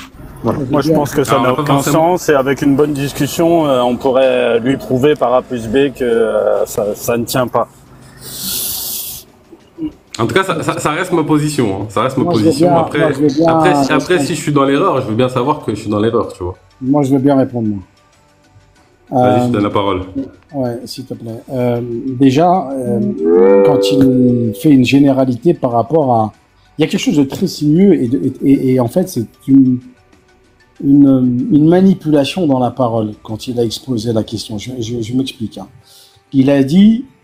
Il utilise la même méthodologie que vous pour faire croire aux gens qui écoutent que la méthodologie que tu utilises et la nôtre est similaire et que si elle t'a amené à ça, elle nous amènera forcément à quelque chose de similaire ou de pire. Ma méthodologie que j'utilise, elle est très proche de ce que... Il ne connaît pas notre méthodologie à nous. C'est ce que je voulais dire. Non, mais tu sais pas comment nous on travaille. Ben, en tout cas, c'est ce que tu as dit. Tu as dit les gens du Coran, seuls. Il est comme vous, il utilise la même méthodologie que vous, j'ai pas réussi, tu as bien dit ça. Oui. Et donc, ça l'a amené à ça. Mais c'est la conclusion que tu en as fait avec laquelle c'est pas ça que je voulais dire. Je voulais pas montrer... C'est pas grave, tu parleras après. En tout cas, ma méthodologie elle est très très proche de ce qu'elle a exprimé scatologie par rapport au Taïwid. Voilà, l'escatologie, elle a une méthodologie qui est très sérieuse, qui est basée sur le Kitab. Moi, j'ai ma compréhension et je cherche énormément, même dans la sunna. Je le dis, moi j'en ai pas honte. J'écoute, je cherche, j'écoute les ulama de partout, les coranistes, les sunnites, les chiites. Je cherche l'information où elle est. Je sais que j'ai une très grande ignorance dans la langue arabe et donc je reste très mesuré dans ce que moi je peux comprendre du livre. Donc c'est une autre méthodologie. Mani a sa propre façon de chercher. Aria, pareil, Brahim, pareil, E53, pareil. Excuse-moi de te couper, mais Bakary, toi, tu fais quoi de différent par rapport à ce qu'il vient d'énoncer? Moi, ma méthodologie, je t'ai déjà donné. Hein. Ouais, c'est que pour moi, c'est la même chose que ce qu'il vient de dire là. Moi, ma méthodologie, elle est en 4 points, ma méthodologie. Alors, attends, juste finis mon témoignage, après je... Vas-y, on laisse finir et je vais vous donner ma méthodologie. Moi, je te dis, par contre, pour reprendre maintenant sans être dans l'autodéfense, les sunnites eux-mêmes, les chiites, les soufis et tous les dogmes qu'on connaît aujourd'hui sont arrivés à des compréhensions et à des vérités qui sont complètement différentes les uns des autres par rapport à certains versets, certaines croyances, certaines descriptions d'Allah, par exemple. Il y en a qui vont le jassem, qui vont dire il a des mains, il a des pieds. Il y en a qui vont donner des interprétations sur certains versets qui ne sont pas du tout ceux des autres. Donc on voit bien que cette divergence dans la compréhension du Kitab, elle a toujours existé depuis le début de l'islam. Et faire croire, en fait, c'est ça le truc le plus fort, c'est de faire croire que eux sont un truc rectiligne, compréhension unique, absolue, avec et qu'en plus c'est la plus grande umma musulmane, les sunnites, et qu'ils ont tous le même manhaj. C'est vraiment un mensonge, et ceux qui sont juste un petit peu informés savent que les sunnites n'ont pas du tout le même manhaj. Voilà, c'est tout ce que je voulais dire. Et donc, c'est tout à fait normal que Bakary ait trouvé une compréhension qui lui est propre. Et je suis sûr qu'il la partage avec énormément de personnes. Et nous, c'est pareil. Voilà, et donc, il n'y a rien d'exceptionnel. Ouais. Merci pour ta réponse. Excuse-moi, Bakary, mais c'était pas ça la question. La question, c'était pas de savoir est-ce que les sunnites ont une interprétation différente ou bien est-ce que tout ce que tu as dit, c'était pas ça ma question. Ma question, c'est est-ce que son interprétation du fait de rejeter certains versets du Coran est, de votre point de vue de coraniste, acceptable ou non? Pour moi, non. Les sunnites, quand ils inventent un nouveau verset, mais après, c'est... Je parle pas des sunnites, là. Je pense que Méa, t'as la réponse à ta question, je pense. J'aimerais savoir. Parce que là, j'aimerais entendre ce que tu sais déjà, je pense. Au début, Bakary, au début, je pensais que j'allais entendre cette réponse, mais la réponse qu'il a donnée, c'est le contraire de ce que j'attendais. C'est pour ça que j'aimerais avoir une réponse claire. pour être clair dans ma tête, qu'est-ce que vous pensez du fait de Bakary qui va expliquer sa méthodologie par rapport au texte, mais qui comprend le texte lui-même, comme vous, qui va aussi chercher dans les différentes sources, comme tu as énoncé, comme vous faites aussi. Mais du coup, est-ce que le fait de rejeter certains versets, certaines parties du Coran, est-ce que c'est acceptable pour vous ou alors est-ce qu'on est mécréant, est-ce qu'on est innovateur, quel est notre statut quand donne un verset qui est rejeté, donne un exemple. Je pense que Mani a répondu, et je pense qu'Islam aussi a à peu près répondu ce que tu attendais. Hein.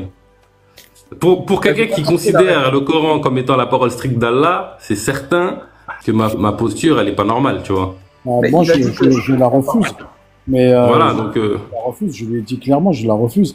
Comme je refuse la posture d'inventer des nouveaux versets dans le Kitab. C'est pareil. C'est la même chose. Donc pour vous, Bakary et moi, on est dans le même. Exactement la même chose. Ok. Chacun est l'égaré de l'autre, tu vois. Comment on fait du coup pour vivre ensemble? Est-ce qu'on peut vivre ensemble malgré ça? La question c'est qui a la vérité? On peut pas avoir la vérité tous en même temps. Absolument, on peut vivre ensemble tout en étant... Et d'expérience, ce que je sais, c'est que c'est nos illusions qui nous empêchent d'accéder à la vérité. Si on est trop accroché à nos illusions, ça nous empêche d'accéder à la réalité. Et d'ailleurs, c'est marrant parce qu'au début du live, j'ai fait un discours sur la vérité. Il y en a qui disent chacun leur vérité. Et je disais que la vérité, elle est objective. C'est-à-dire que ça dépend pas de toi. C'est comme ça. C'est tout, tu vois.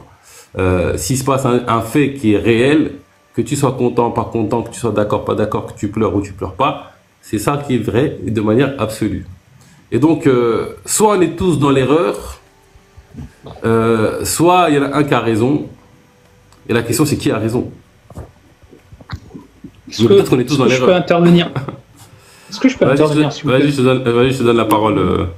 Mais c'est une évidence que c'est moi, quand même, qui a raison. Je voulais juste répondre à la personne qui est partie avec sa batterie et tout. Ouais. Dire un truc qui est très important parce qu'il a cité, il a dit la source, il s'est reposé sur un truc qui est un petit peu faux. Il a dit les compagnons et Tabi'in, ils sont infaillibles. Ce n'est pas vrai.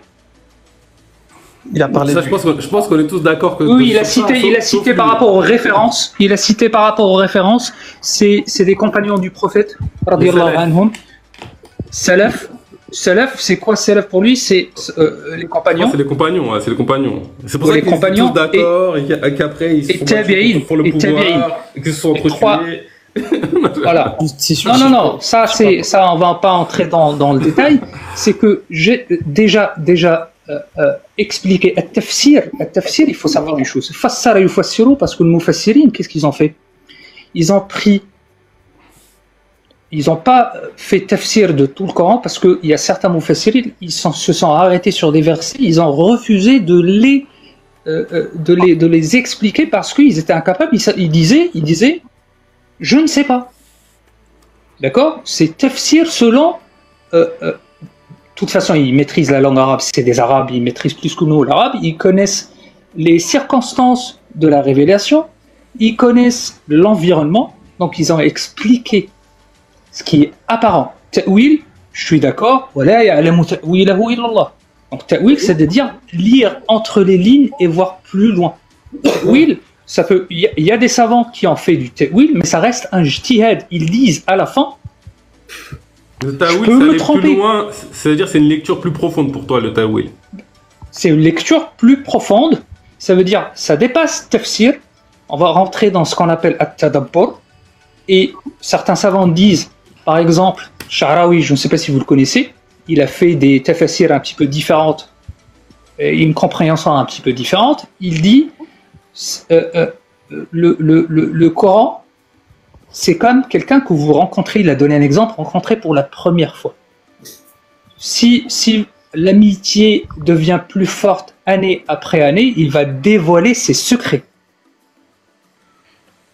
Et ils étaient toujours dans le sens où Wallahu a'lam, donc ils font tafsir, ils font ta'wil, certains ont fait ta'wil, mais à la fin ils disent Allahu a'lam, c'est Dieu seul qui connaît ta'wil.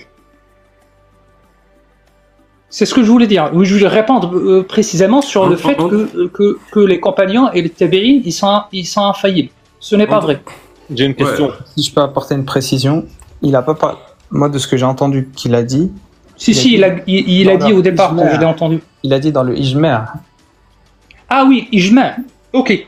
Bah, j'ai mal compris. C'est-à-dire que si 5 savants se réunissent, ils peuvent dire que des vérités, 100% de vérité. Non, c'est pas ça. C'est pas ça. C'est ça le consensus. Le consensus, c'est en gros tous les savants sont d'accord. C'est pas ça. On peut se réunir on peut se réunir et dire une chose, c'est pas une vérité. Hein. Non, mais c'est quoi le consensus du coup pour être sûr Le consensus, c'est basé sur le fiqh en lui-même, parce que la compréhension de la religion, ça nous mène à ce qu'on appelle le fiqh. Le fiqh, les sources basées, le fiqh, il est basé sur des sources bien définies. Le Coran, le Sunna, ce qu'a fait les compagnons et tabi'in, et al-ulama ar-rasikhuna fil ilm. Ça veut dire tous ces sources-là réunies, même les imam al-arba'a, ils étaient d'accord sur la quasi-majorité des questions et des problématiques. La divergence entre l'imam, c'était sur un 1% ou 2%, sur des sujets bien précis. À partir de quel moment on peut parler de consensus? C'est quoi les critères qui permettent de dire là il y a consensus? Ça s'appelle al-qiyas. Al-qiyas, c'est une source parmi les sources d'al-fiqh. Tout le monde se met d'accord, un consensus. Al-qiyas, c'est pas la même chose. C'est ce que je me dis, mais peut-être c'est autre chose, donc je vais être sûr. Bakary, les sunnites disent que la Oumma ne peut pas se réunir sur une dalala. C'est-à-dire qu'à partir du moment où un groupe de savants se met d'accord sur un truc, c'est vrai, c'est tout, point. Al-Umma, carrément. Sur quelle question toute la Umma qui se disent musulmane sont d'accord? Sur quelle question? À 100%. Tu vois, par exemple, si la Umma entière fait quelque chose, écoute le principe, c'est que si tous font la même chose, ils ne peuvent pas se réunir à faire une dalala. C'est-à-dire que Dieu ne permettra pas que toute la Umma soit dans l'égarement en faisant la même chose. Donc, par exemple, si tout le monde fait le pèlerinage, c'est que le pèlerinage est vrai.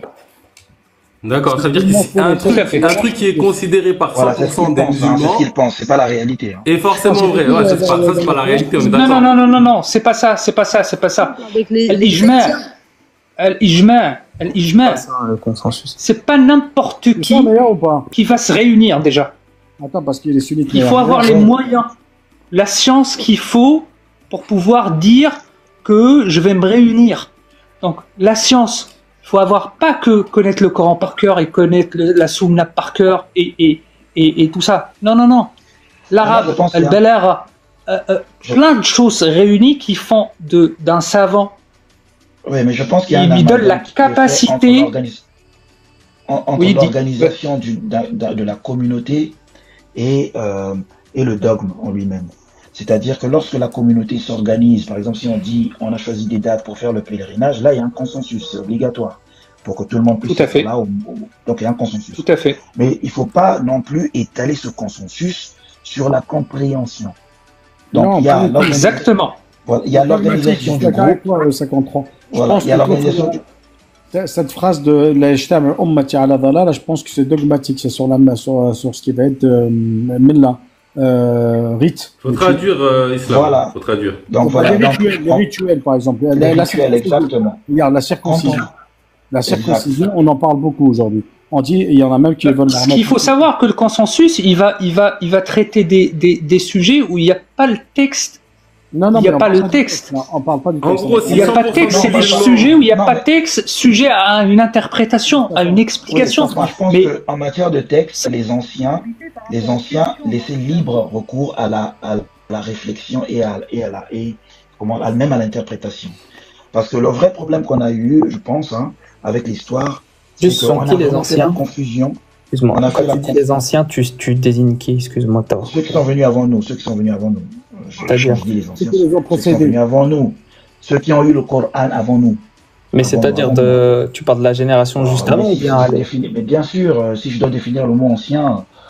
Ancien, ça peut être, quand on parle d'ancien, ça peut être il y a la génération d'avant, ou bien ça peut être il y a 500 ans. C'est la génération d'avant, c'est la génération de toute la. Quand on te dit ancienne de façon générale, alors on va pas rentrer dans les détails, ça serait vraiment. On va passer toute la nuit à. Donc tous les anciens étaient d'accord, c'est ça que tu dis? Non, tu ne m'as pas écouté justement. Tu m'as posé la question sur les anciens. Je dis, je pense que les anciens avaient n'avait pas de problème pour accepter les divergences, mais d'un point de vue de l'organisation de la Oumma, il y avait un consensus.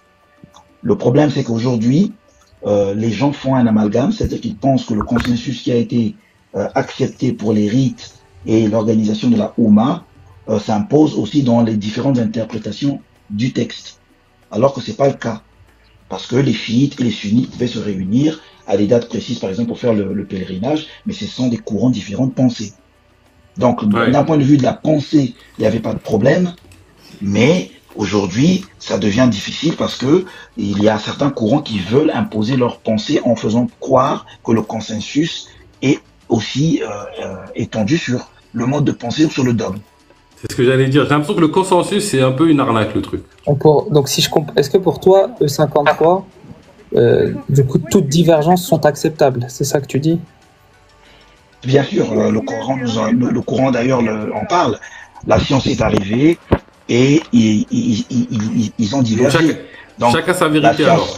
Voilà, quand la science elle arrive, ils divergent. Ou est-ce qu'il n'y a qu'une seule vérité? Je ne parle pas est-ce qu'ils peuvent diverger ou pas, je te parle est-ce que leur divergence oui, bien sûr, c'est obligatoire. Non mais obligatoire. Oui, ça je sais que c'est pas sur ça ma question. En fait, on peut accepter toute la divergence, mais dans les faits, il n'y a qu'une vérité. Non, moi, Bakary, ce que je voulais dire, c'était de fait, la divergence est là. Ça, je suis d'accord avec toi. Mais est-ce que, parce qu'elle est là, elle est forcément acceptable? Oui, mais qu'est-ce que tu veux dire par là? Mais est-ce qu'on doit couper la tête? Ça veut dire quoi, ne pas accepter la divergence? Ça veut dire quoi, ne pas accepter la divergence? C'est-à-dire que, par exemple, le tuer ou le combattre dans la Aqidah. Non, mais c'est ça. Attention. Non, mais sérieusement, qu'est-ce que tu appelles par accepter? Ça veut dire quoi? Le traiter d'imbécile, de discriminer, le sortir de la Mella, le virer du village, le battre, le tuer. Qu'est-ce que tu appelles accepter? Après, je donne la parole à Brahim. Un exemple il est parti. Ouais, je suis là. Juste un exemple simple pour répondre à ce que j'entends par acceptable. Exemple, si, je sais pas, quelqu'un vient te dire que c'est le prophète Nuh qui a été envoyé avec le Coran, c'est pas une divergence acceptable. Oui, mais tu en fais quoi? Donc, qu'est-ce que le mec qui te dit ça? Mais non, mais ça, comment ça, c'est pas acceptable? Il a le droit de penser ça. Il peut se tromper. En fait, voilà. Ça n'impose pas. Tu vas lui dire c'est pas vrai, tu vas lui donner ta vérité, voilà. Mais tu vas faire quoi d'autre de plus? C'est ça, mais là, la vraie question, qu'est-ce que tu vas faire de plus? Je pense qu'on est obligé d'accepter la divergence. Bakary, est-ce qu'Allah il a créé avec cette capacité de croire que Nuh a amené la prophétie à la place de Mohammed? Est-ce qu'Allah lui a donné cette capacité? Est-ce qu'Allah lui a donné cette liberté? Est-ce qu'Allah c'est lui qui l'a créé ou toi? En fait, je pense que vous êtes d'accord en fait. C'est juste que quand il dit accepter, pour lui ça veut dire reconnaître comme une vérité. Et toi quand tu dis accepter, tu entends on ne tolère pas la divergence. Je pense que dans les faits, il y a beaucoup de gens qui tolèrent pas la différence. Et en réalité, on doit accepter toute divergence. Les gens sont libres de penser, de croire ce qu'ils veulent. Et la vérité n'est qu'une, de toute façon. Moi, quand Bakary dit des choses, je vais lui dire, ben non, moi, Bakary, pour moi, ça, c'est pas ça. Je refuse ta croyance. Je la réfute. Et je ne l'accepte pas dans la croyance. Voilà. En aucun cas, Bakary va changer dans mon comportement avec lui ou dans mon rapport humain avec lui. Rien ne changera. Rien. C'était ça ma question, dans le sens où est-ce que, quand je disais acceptable, c'est dans le fait, comme tu as dit là, tu n'acceptes pas, tu refuses. En tant que vérité, je pense qu'il parle de ça. Moi, je parle de ça. Alors que certaines divergences acceptables, ce que j'entends par divergence acceptable, c'est par exemple, je sais pas, par exemple pour nous les sunnites, quelqu'un qui prie avec les deux bras croisés ou les bras dans du corps, ça c'est une divergence acceptable. On a mal compris ta question. Je pensais que... pas de problème. Bien sûr, donc on est tout à fait d'accord. Et d'ailleurs, c'est ça la richesse du débat et la richesse de l'humanité et de la société, c'est ça, et c'est ce qu'Allah veut. C'est que quand quelqu'un ramène sa vérité, même si tu ne l'acceptes pas dans le sens de la vérité et que tu la réputes, tu dois la combattre dans les idées, enfin combattre c'est un grand mot. Tu dois ramener ta vérité, lui expliquer des preuves, et parler avec lui. Mais commencer à le discriminer, l'attaquer physiquement, le mettre en dehors de la communauté, l'insulter ou voire le tuer, ça c'est inacceptable pour Allah. Salam alaikum à vous tous. Wa alaykoum salam. On va donner la parole à Brahim. En fait... Ouais, parce que je suis en train de vous écouter depuis tout à l'heure. Franchement, c'est un bon sujet que vous êtes en train de parler d'un bon sujet. Moi, je voulais dire par rapport au tafsir et au ta'wil, ce que j'ai l'impression. Après, vous pouvez me dire si j'ai raison ou si j'ai pas raison. Parce que quand je vous écoute, après, quand je réfléchis, je me dis que en fait, le ta'wil, il faut absolument déjà qu'il y ait deux personnes. C'est-à-dire une personne ignorante, une personne qui va lui faire le ta'wil de justement cette chose qu'elle n'a pas compris. Alors que pour le tafsir, même si par exemple je suis seul, je vais prendre un verset du Coran, j'ai pas besoin d'une autre personne pour faire le tafsir. Je sais pas si vous comprenez ce que je veux dire. Alors que le ta'wil, il faut nécessairement deux personnes avec une personne ignorante d'une chose et une personne qui va lui faire le ta'wil de cette chose-là. Mais qu'est-ce qui te permet d'affirmer? En tout cas, c'est clair, mais qu'est-ce qui te permet d'affirmer qu'il faut deux personnes et une personne? Sur quoi tu te bases pour dire ça? Je suis en train de réfléchir pendant que vous parlez et je me dis que, voilà, par exemple, je suis tout seul. Je prends un Coran. Je peux faire un tafsir, par exemple, tu vois. Je vais pas le faire, hein, tu vois, je suis pas un fou. Mais... Et pourquoi pas? Ouais, pourquoi pas. Après, ouais, peut-être que je l'ai déjà fait, mais ça reste au fond de moi, tu vois. Justement, chacun... Je pense qu'on ne peut pas ne pas faire de tafsir. C'est pour ça que j'ai l'impression que le tafsir, il est plus personnel, tu vois, parce que chacun, il aura son tafsir, par exemple, concernant un verset ou quelque chose comme ça. Alors que le ta'wil, c'est quelque chose, justement, c'est une vérité encore plus profonde. Parce que quelque part, ça vient de Dieu, le ta'wil, justement, comme elle a dit eschatologie dans la sourate Youssef. Mais finalement, ça vient de Dieu, mais à travers un homme. Je pense qu'à un moment donné, le ta'wil, il passe par un homme pour être donné, par exemple, aux autres hommes. Il n'est pas toujours chez Dieu, tu vois, parce que Dieu, il dit, ouais, il n'y a que lui qui connaît le ta'wil, mais à un moment donné, il le distribue à travers un homme. Tu vois, il n'est pas toujours chez Dieu. Il y a Escato qui a envie de répondre, j'ai l'impression.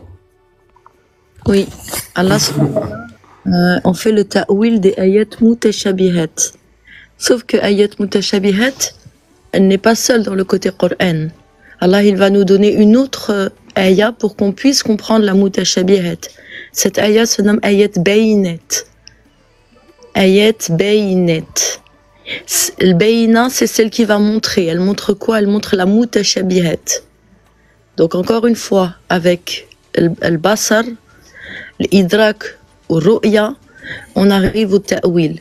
Maintenant, le tafsir... S'il te plaît, tu peux traduire mutashabihat. Ouais, ce serait bien. On a déjà traduit, mais ce serait bien de le faire à chaque fois parce qu'on n'est pas tous arabophones. Oui, parce que pour qu'on suive, il faudrait déjà qu'on sache de quoi il s'agit quand on dit mutashabihat. Je crois que c'est les versets qui sont équivoques, un truc comme ça, non? Les versets, ce sont des paraboles. Ce sont des paraboles. Pourquoi tu dis que mutashabihat c'est parabole? Ce sont des paraboles. Parce que Allah, il nous montre une chose par le biais d'une chose afin qu'on en ait la compréhension. Non, enfin moi, ce que j'ai compris de mutashabihat, ce sont des versets qui sont ressemblants. En fait, qui se répètent, mais il y a une petite nuance. Et le fait qu'il y ait ces petites nuances-là, ça, généralement, les gens qui ont un problème, justement, dans le cœur, ils s'attachent sur ces petites nuances-là pour en faire quelques interprétations. Ça, si ce verset est mentionné, c'est justement pour nous emmener à étudier le kitab avant le Coran. Le kitab, c'est les commandements.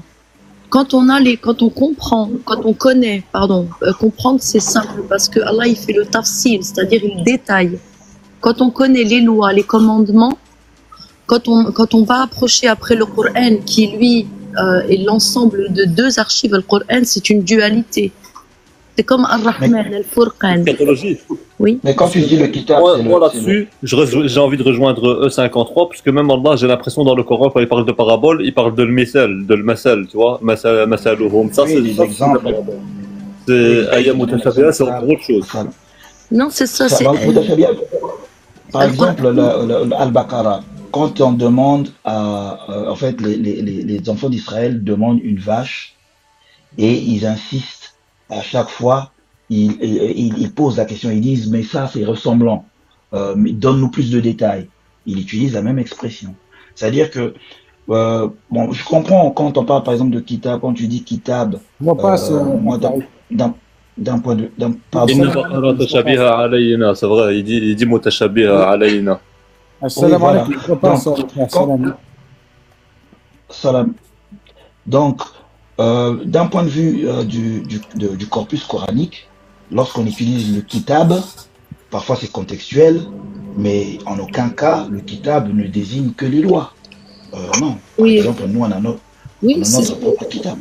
Si vous aviez écouté ce que j'avais dit, Al-Kitab, c'est Allah, il mentionne. Al-Kitab, ce sera le terme Al-Kitab contient toujours quelque chose de minimum. On avait donné dans mon live, on avait donné l'exemple avec le passeport. Votre passeport est un kitab, et dans votre passeport, qu'est-ce qui va se trouver? Non seulement déjà il va se trouver plusieurs feuilles, mais non seulement il y a votre photo. Votre photo est un kitab. Parce que dans votre photo, qu'est-ce qu'il y a? Il va y avoir les yeux, le nez, la bouche, la couleur de votre peau, la couleur de vos yeux, tout ça, ce sont des informations.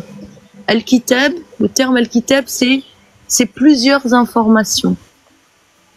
Ah oui, d'accord. Là, on est d'accord. Parce que quand j'ai vu voir... Alors, tout dépend le verset. Où Allah mentionne, par exemple, le premier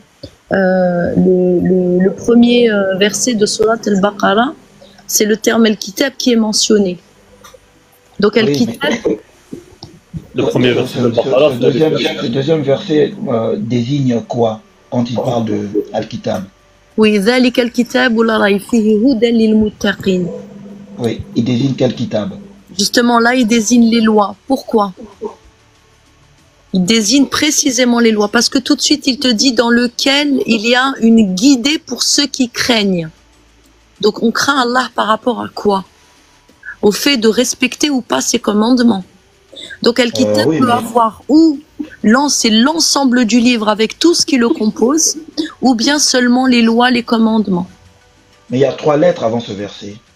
C'est aussi un kitab. Oui, c'est Alif Lam Mim, c'est un autre sujet. D'accord. Après, je vais donner la parole à Digital Islam après. Alif Lam Mim fait partie de ce que l'on appelle le Coran.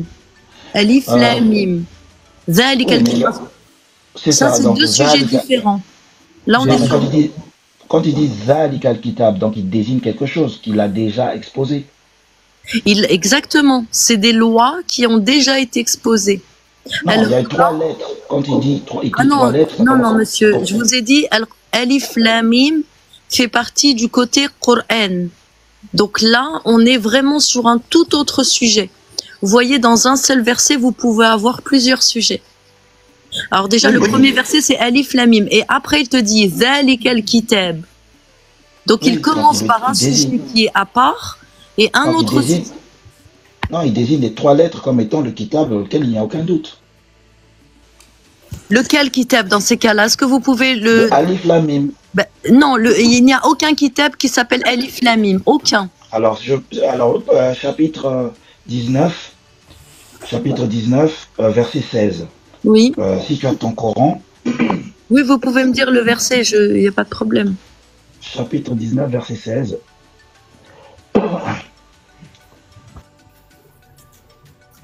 Si vous l'avez, je l'ai pas là sur moi, mais... Sinon, c'est pas grave. Exprime ce que tu veux dire, même si on n'a pas le verset exact, c'est pas grave. Dans le chapitre numéro 19, on a aussi un kitab. 19, c'est la sourate de Marie. Est-ce qu'il y aurait plusieurs kitabs selon toi ou quoi? Oui, il y a plusieurs. Il y en a plusieurs. Il rappelle dans le livre, c'est ça le verset. Il rappelle dans le livre, Marie, quand elle se retirera de sa famille, on a lieu vers l'Orient. Mais il faut identifier de quel kitab il parle. C'est pour ça, monsieur, je vous ai dit.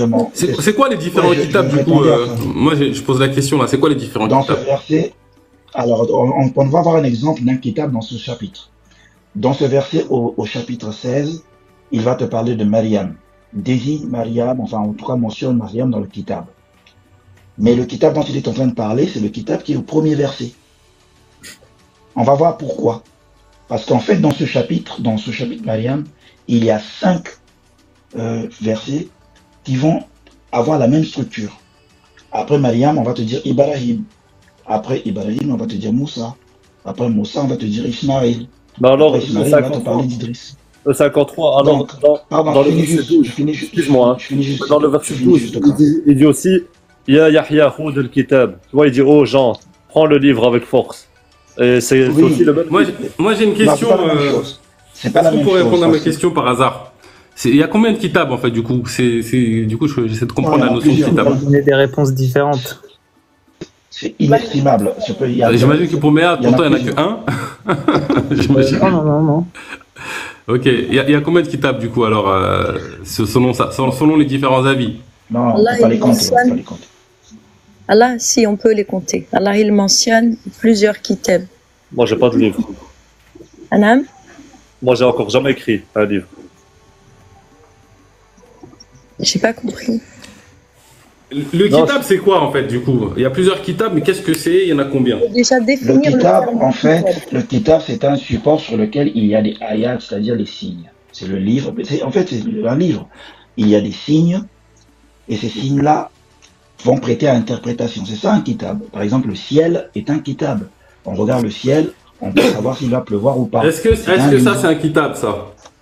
Oui, c'est un kitab. Mais maintenant, ouvrez votre kitab et dites-moi qu'est-ce qu'il y a dans votre kitab.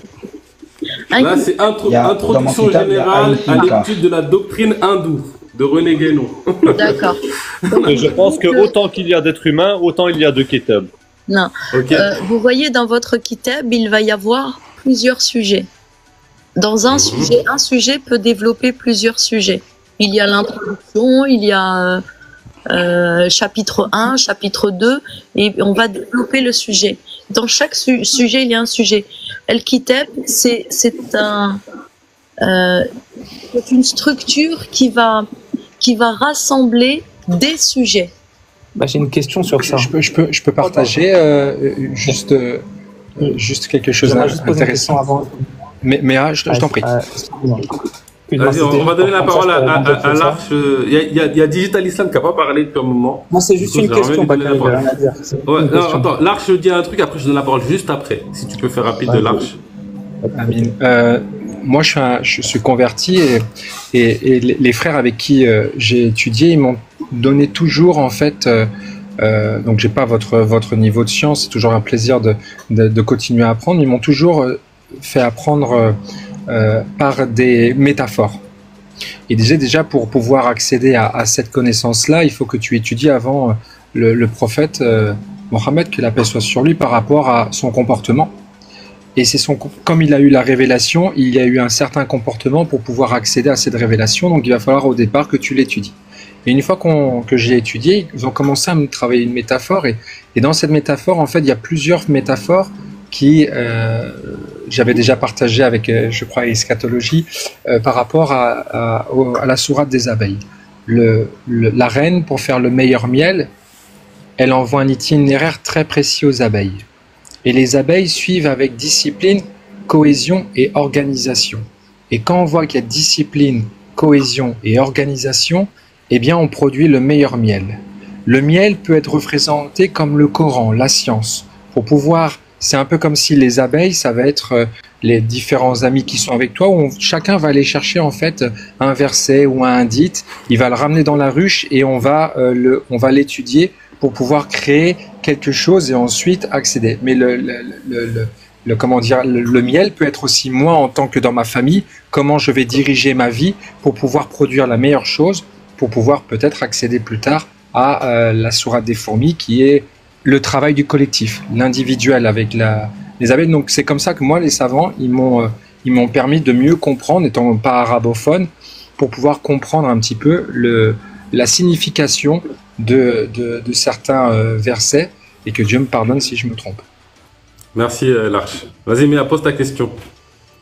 Ma question, c'était juste, avant de poser ma question, pour être sûr que je me trompe pas, eschatologie, c'est quoi pour toi la définition d'un kitab, tu m'as dit? Je t'ai dit du kitab, pardon. Al-Kitab, dès lors qu'Allah il mentionne Al-Kitab, c'est une structure qui va rassembler plusieurs éléments. C'est ça le Kitab. Maintenant, il faut regarder à l'intérieur du Kitab. Et dans le Kitab, il va y avoir des Kitabs. Allah il nous dit que Al-Maut est un Kitab. Pourquoi? Parce qu'il faut réunir minimum 2 conditions pour la mort.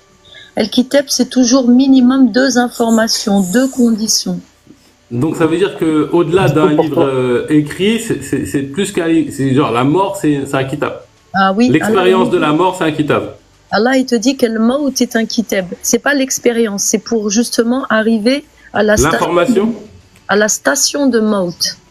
Mais du coup, est-ce que c'est une compréhension, terrestre et une compréhension spirituelle? Non, c'est une différence. Non. Non, c'est les lois. C'est justement, ça fait partie des lois, qu'Allah a appliquées. Est-ce qu'on pourrait dire que le kitab, c'est des lois universelles? Alors, une partie du kitab est loi universelle. Elle s'appelle Al-Furqan. Ce livre qui s'appelle Al-Furqan, c'est les lois universelles. Dans le kitab, on va retrouver des lois, mais qui ne sont pas automatiquement universelles. Ok, je vois. Des lois, par exemple, de la communauté. Si je peux me permettre, l'eschatologie, par exemple, maintenant, vis-à-vis de ce que tu dis, je comprends une chose, et vous allez me dire si vous me rejoignez ou pas, parce qu'en fait, le kitab, quand tu regardes aux yeux d'Allah, le kitab, en fait, c'est tout. Pourquoi? Parce que, déjà, nous, par exemple, maintenant, moi, je vous dis, je suis sunnite, dans la sunna, quand Dieu, la première chose qu'Allah, il a créée, c'est le qalam. Donc, quelque part, c'est comme si tout est écrit, en fait. À partir du fait qu'il a créé le qalam, tout ce qui vient après, c'est ce qui provient du qalam. Après, Allah, chacun. Le terme qalam, il est mutashabihat. Malheureusement, ce terme a été, dans la compréhension du passé, ils se sont arrêtés justement juste au qalam. Ils n'en ont pas cherché la fonction. Parce que dans le mutashabihat, pour comprendre une mutashabihat, il faut rechercher sa fonction. Et c'est quoi qui définit le mutashabihat? Le mutashabihat, c'est quelque chose qui ressemble à. C'est une métaphore, quelque chose qui ressemble à. Une métaphore, c'est quelque chose qui ressemble à cette chose. Mais du coup, si deux personnes, pour un même verset, il y en a un qui voit que c'est une mutashabihat et l'autre, il voit que c'est pas une mutashabihat. Impossible, parce que... C'est une bonne question, ça. Alors là, c'est strictement impossible parce que... Comment c'est impossible, du coup? Je vais te répondre. J'ai une question sur ça. Tu vas comprendre.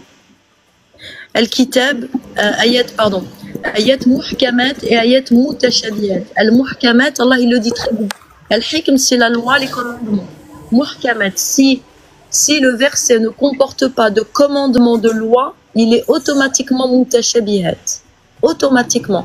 Maintenant, dans quelle partie de la mutashabihat il est mutashabihat, c'est le Al-Qur'an.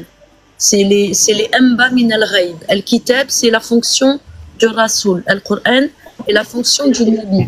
Maintenant, dans le Qur'an, il faut différencier parce que dans le Qur'an, il y a deux livres. Al-Qur'an est une dualité, comme Al-Furqan, comme Ar-Rahman. Maintenant, il faut trouver dans quelle partie du Qur'an se trouve ce que tu viens de mentionner. On est d'accord que le kitab et le Qur'an, c'est pas la même chose, on est d'accord? Attends, Bakary, juste avant de partir sur autre chose. Non, c'est pas pareil.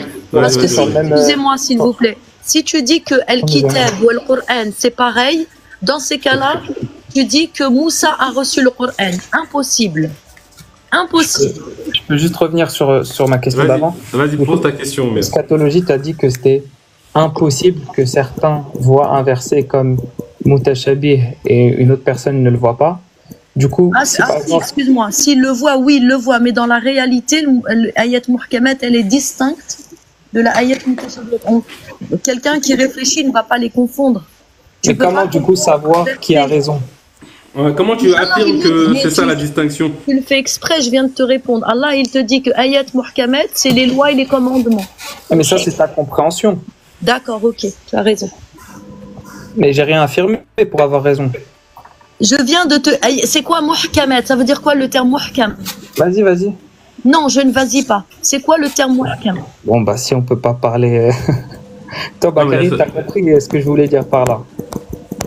Moi, je comprends la question, c'est sur quelle base on détermine que la distinction entre muhkamat et mutashabihat, c'est celle-ci. Mais c'est quoi ça, la question? Répondez, c'est quoi le terme muhkam? Moi, je suis pas arabophone, hein, donc... voilà, le problème, c'est quand on comprend pas les mots. Muhkamat, c'est les lois, al-hikma. Salam alaikum à vous tous, je vous laisse. C'est pour comme salam. Oui, moi aussi, je vais devoir partir. Al-muhkam, c'est les lois. Al-hikma. Al-hikma, c'est les lois, les commandements. Maintenant, tout verset qui n'est pas loi, commandement, il est automatiquement mutashabih. J'ai une question eschatologie maintenant. Par exemple, maintenant, on vit avec le Coran. Mais est-ce qu'on pourrait vivre avec juste les versets muhkama du Coran et retirer, par exemple, tous les mutashabih et vivre juste avec les muhkama? Alors, si tu veux rentrer au paradis, oui. Oui. Tu peux rentrer avec les muhkam parce que ce sont les lois, les commandements. Le côté Coran, comme je vous ai dit, le Coran est composé de 2 livres. Il est composé de 2 livres. Imam al-Mubin, pardon, Lawh al-Mahfoud et Imam al-Mubin. Les 2. C'est quoi Lawh al-Mahfoud? Maintenant, il faut détailler qu'est-ce qu'est Lawh al-Mahfoud, qu'est-ce qu'est Imam al-Mubin. Et ça, c'est... Pardon, vas-y. Bah, je suis désolé, mais c'est des poupées russes en fait. À chaque fois. En fait, ce que je voulais juste intervenir sur vous ça, voyez dans l'ensemble, mais quand vous décortiquez, c'est-à-dire décortiquer chaque terme qu'Allah nous donne, ça devient simple. Le kitab, il est organisé. Déjà, différencier une muhkamat d'une mufassalat. Est-ce que vous sauriez faire? Mais est-ce que eschatologie, par exemple, pour ça, j'ai une question, pour aller dans le sens de la question d'avant. Est-ce que là, tu as donné ton explication? D'accord. Je viens de te donner la parole d'Allah, mais toi, tu me dis que c'est mon explication. Encore une fois. Non, ne dis pas que là, par exemple, Bakary ou d'autres personnes peuvent comprendre ça différemment. On est d'accord, Bakary. Est-ce que tu comprends le terme al-hikma? C'est quoi le hikma? Toi, Bakary, la dernière fois, tu m'avais dit qu'il n'y avait même pas d'obligation, interdiction, etc. Pas de contrainte en religion. Donc, par exemple, Bakary, il a une compréhension différente. Ouais. Non, on n'a pas dans le sens oui, parce que ça c'est le décret appliqué par Allah, la ikraha fi din. Sauf que quand tu veux rentrer dans le din al-Islam, tu dois te soumettre à des lois. Mais pourquoi ce que je veux dire par là, c'est pourquoi une soumission volontaire. Je vais te donner même la différence avec les termes qu'Allah il emploie. Celui qui va se soumettre. Arrête de me couper, non?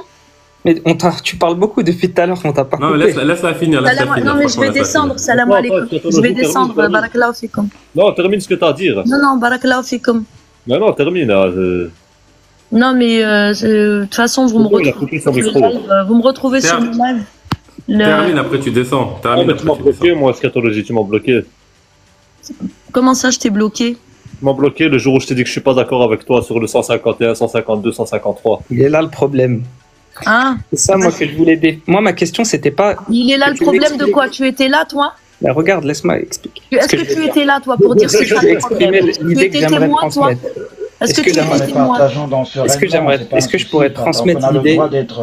Voilà. D'avoir des divergences. Exactement. Moi, la seule idée que je voulais transmettre, c'est pas de demander l'explication de ça, pourquoi c'est ça, mais c'est pourquoi toi, tu aurais raison et Bakary, par exemple, aurait tort. Digital, au plaisir. Malheureusement, tu comprends pas déjà. Tu comprends pas c'est-à-dire la base des mots en arabe dans le Coran. Regarde, Bakary n'est pas d'accord avec toi. Quand je te dis ayat bayinat, c'est quoi ayat bayinat? Oh là là, tu l'as défini. Arrête de me dire ah là là si tu comprends pas les termes. C'est pas ma question. Ma question c'est pourquoi toi tu aurais raison et Bakary aurait tort. Alors est-ce que Bakary comprend bien l'arabe? Non, je suis pas arabophone moi. D'accord, alors étant pas arabophone, tu pourras jamais m'expliquer le terme al-hikma. Non. Donc on est soumis aux Arabes en fait. Subhanallah. Non, après peut-être que je connais la réalité de ce terme-là et que je peux pas le traduire en arabe. Mais après si tu m'expliques ce que ça veut dire, je pourrais te dire si je connais ou pas et si ça me parle ou pas. Exactement. Je te dis al-hikma, c'est les lois, les commandements. Mais moi je pense pas ça. Les versets moi, qui. Je pense pas que c'est ça, par exemple. Allez, salam alaikum. Eschatologie, j'ai une dernière question. Je vais devoir partir, mon frère, c'est l'heure de mon Une dernière question pour savoir ton idée par rapport à ça. Parce que quand Dieu il dit ayat mufassalat, en fait, ça veut dire que la ayat, elle est autrement, mais qu'elle est descendue, elle était déjà mufassal, c'est ça? Al-ayat mufassalat, c'est le détail de la ayat muhkamat. Mufassal, ça veut dire détail, détaillé. Un verset détaillé. Qu'est-ce qu'il détaille? Le verset détaillé. La ayat muhkamat, il détaille quoi? Les lois, les commandements. Donc ça veut dire que maintenant, la ayat mufassalat, ça veut dire qu'il y a une ayat muhkamat, mais elle est restée par exemple. Absolument. Mais il faut d'abord. Dieu l'a descendu juste la mufassalat, elle est déjà mufassal. Non, il y a la ayat muhkamat.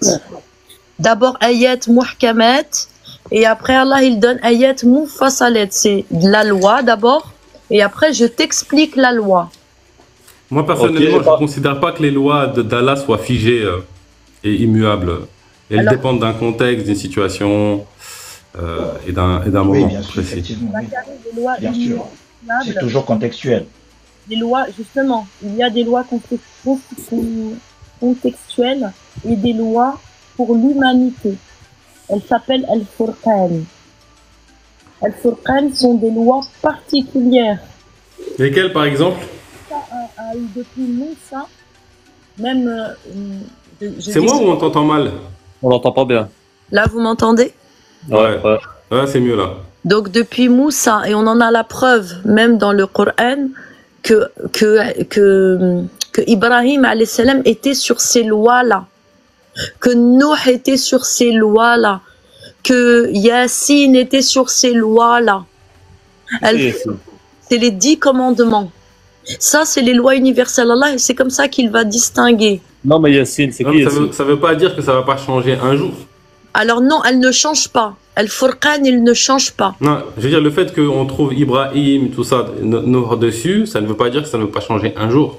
Alors écoute bien ce que je te dis. Al-Furqan ne change pas. Al-Furqan, c'est 10 commandements qui ne changent pas. Il y a quoi dans les 10 commandements du coup? Ça change pas. Ne rien Comment tu associer sais que à ça Allah. change pas? Ne rien associer à Allah. La bienfaisance envers les pères et mères. Ne pas tuer les enfants par crainte de pauvreté. Ne pas approcher les turpitudes. Ne tuer l'âme qu'en toute justice. N'approcher les biens de l'orphelin que de la meilleure manière. Maintenez les affaires de la balance maintenez les affaires de l'équilibre et de la balance avec équité. Lorsque vous parlez, soyez juste et respectez les engagements d'Allah. Et suivez ce chemin. Ça, c'est les 10 commandements qui ont été donnés à Moussa al-Furqan. On a al-Furqan, Moussa avait al-Furqan. Allah, Il prend des notes. Allah, Non, en tout cas, j'ai rien à redire par rapport à ces commandements-là. Elles ont du Allah sens. il nous dit que ces commandements-là, ils se nomment Sirat Mustaqim. Si vous cherchez Sirat Mustaqim dans le Coran, Ibrahim était dessus, Noé était dessus, Yassine était dessus, Moussa était dessus, Isa était dessus, notre prophète était dessus. C'est des lois qui changent pas. Par contre, les autres lois pour la communauté, oui, elles changent d'une communauté à une autre. Mais ces lois-là, les 10 commandements, ça ne change pas. Ah ouais, scatologie, c'est plus des principes. Excusez-moi, je termine une une dernière chose. Ces lois-là, Allah il te dit qu'en respectant ces lois-là font de toi un musulman. Celui qui ne respecte pas ces lois, et notamment le premier commandement, Allah il te dit qu'il est mujrim. Al-mujrim est la pire condition. Al-mujrim est celui qui rentre en enfer sans jugement. Eschatologie, j'ai trouvé, tu me disais l'autre fois, il y a qu'un endroit où c'est écrit Sirati. Mais j'ai trouvé un autre, mais cependant maintenant Alors il est où? Dis-moi, parce qu'il n'existe pas cet endroit. Étant donné, s'il existe, je l'ai vu l'autre fois, ou là dans le Coran, Sirati. Et le problème, c'est que tu m'avais bloqué, je savais pas monter dans ta live, mais je le retrouverai et Inch'Allah, je t'en ferai pas. Inch'Allah, retrouve-le parce qu'il n'existe pas, je te le dis tout de suite. Il est mentionné. Je l'ai vu, j'ai pensé à toi direct. Il est direct. mentionné Sirat Mustaqim, mais Sirati n'est mentionné qu'une fois. Une seule fois. Je l'ai trouvé une deuxième fois. D'accord, tu me donnes le nom de la sourate et le numéro de verset, s'il te plaît. Ouais, je te donnerai dès que là. Logiquement, si tu l'as trouvé, logiquement, tu l'as inscrit entre tes deux yeux. Non, je ne l'ai pas inscrit justement. Ah, il faut. Attends, je vais regarder vite fait dans une sourate. Il y a Sirati. Tu comprends, Sirati, il est mentionné qu'une seule fois. Le problème, c'est que tu as dû entendre Sirati Mustaqim. Bon, moi, je suis un peu... de compréhension. Souvent... Sur ce, je vous dis, Inch'Allah, barakallahu fikoum, salam alaikum à tous. Merci, Escato, t'es la bienvenue quand tu veux sur mon live. Barakallahu fik Bakari. Salam alaikum. On va accueillir Goldada.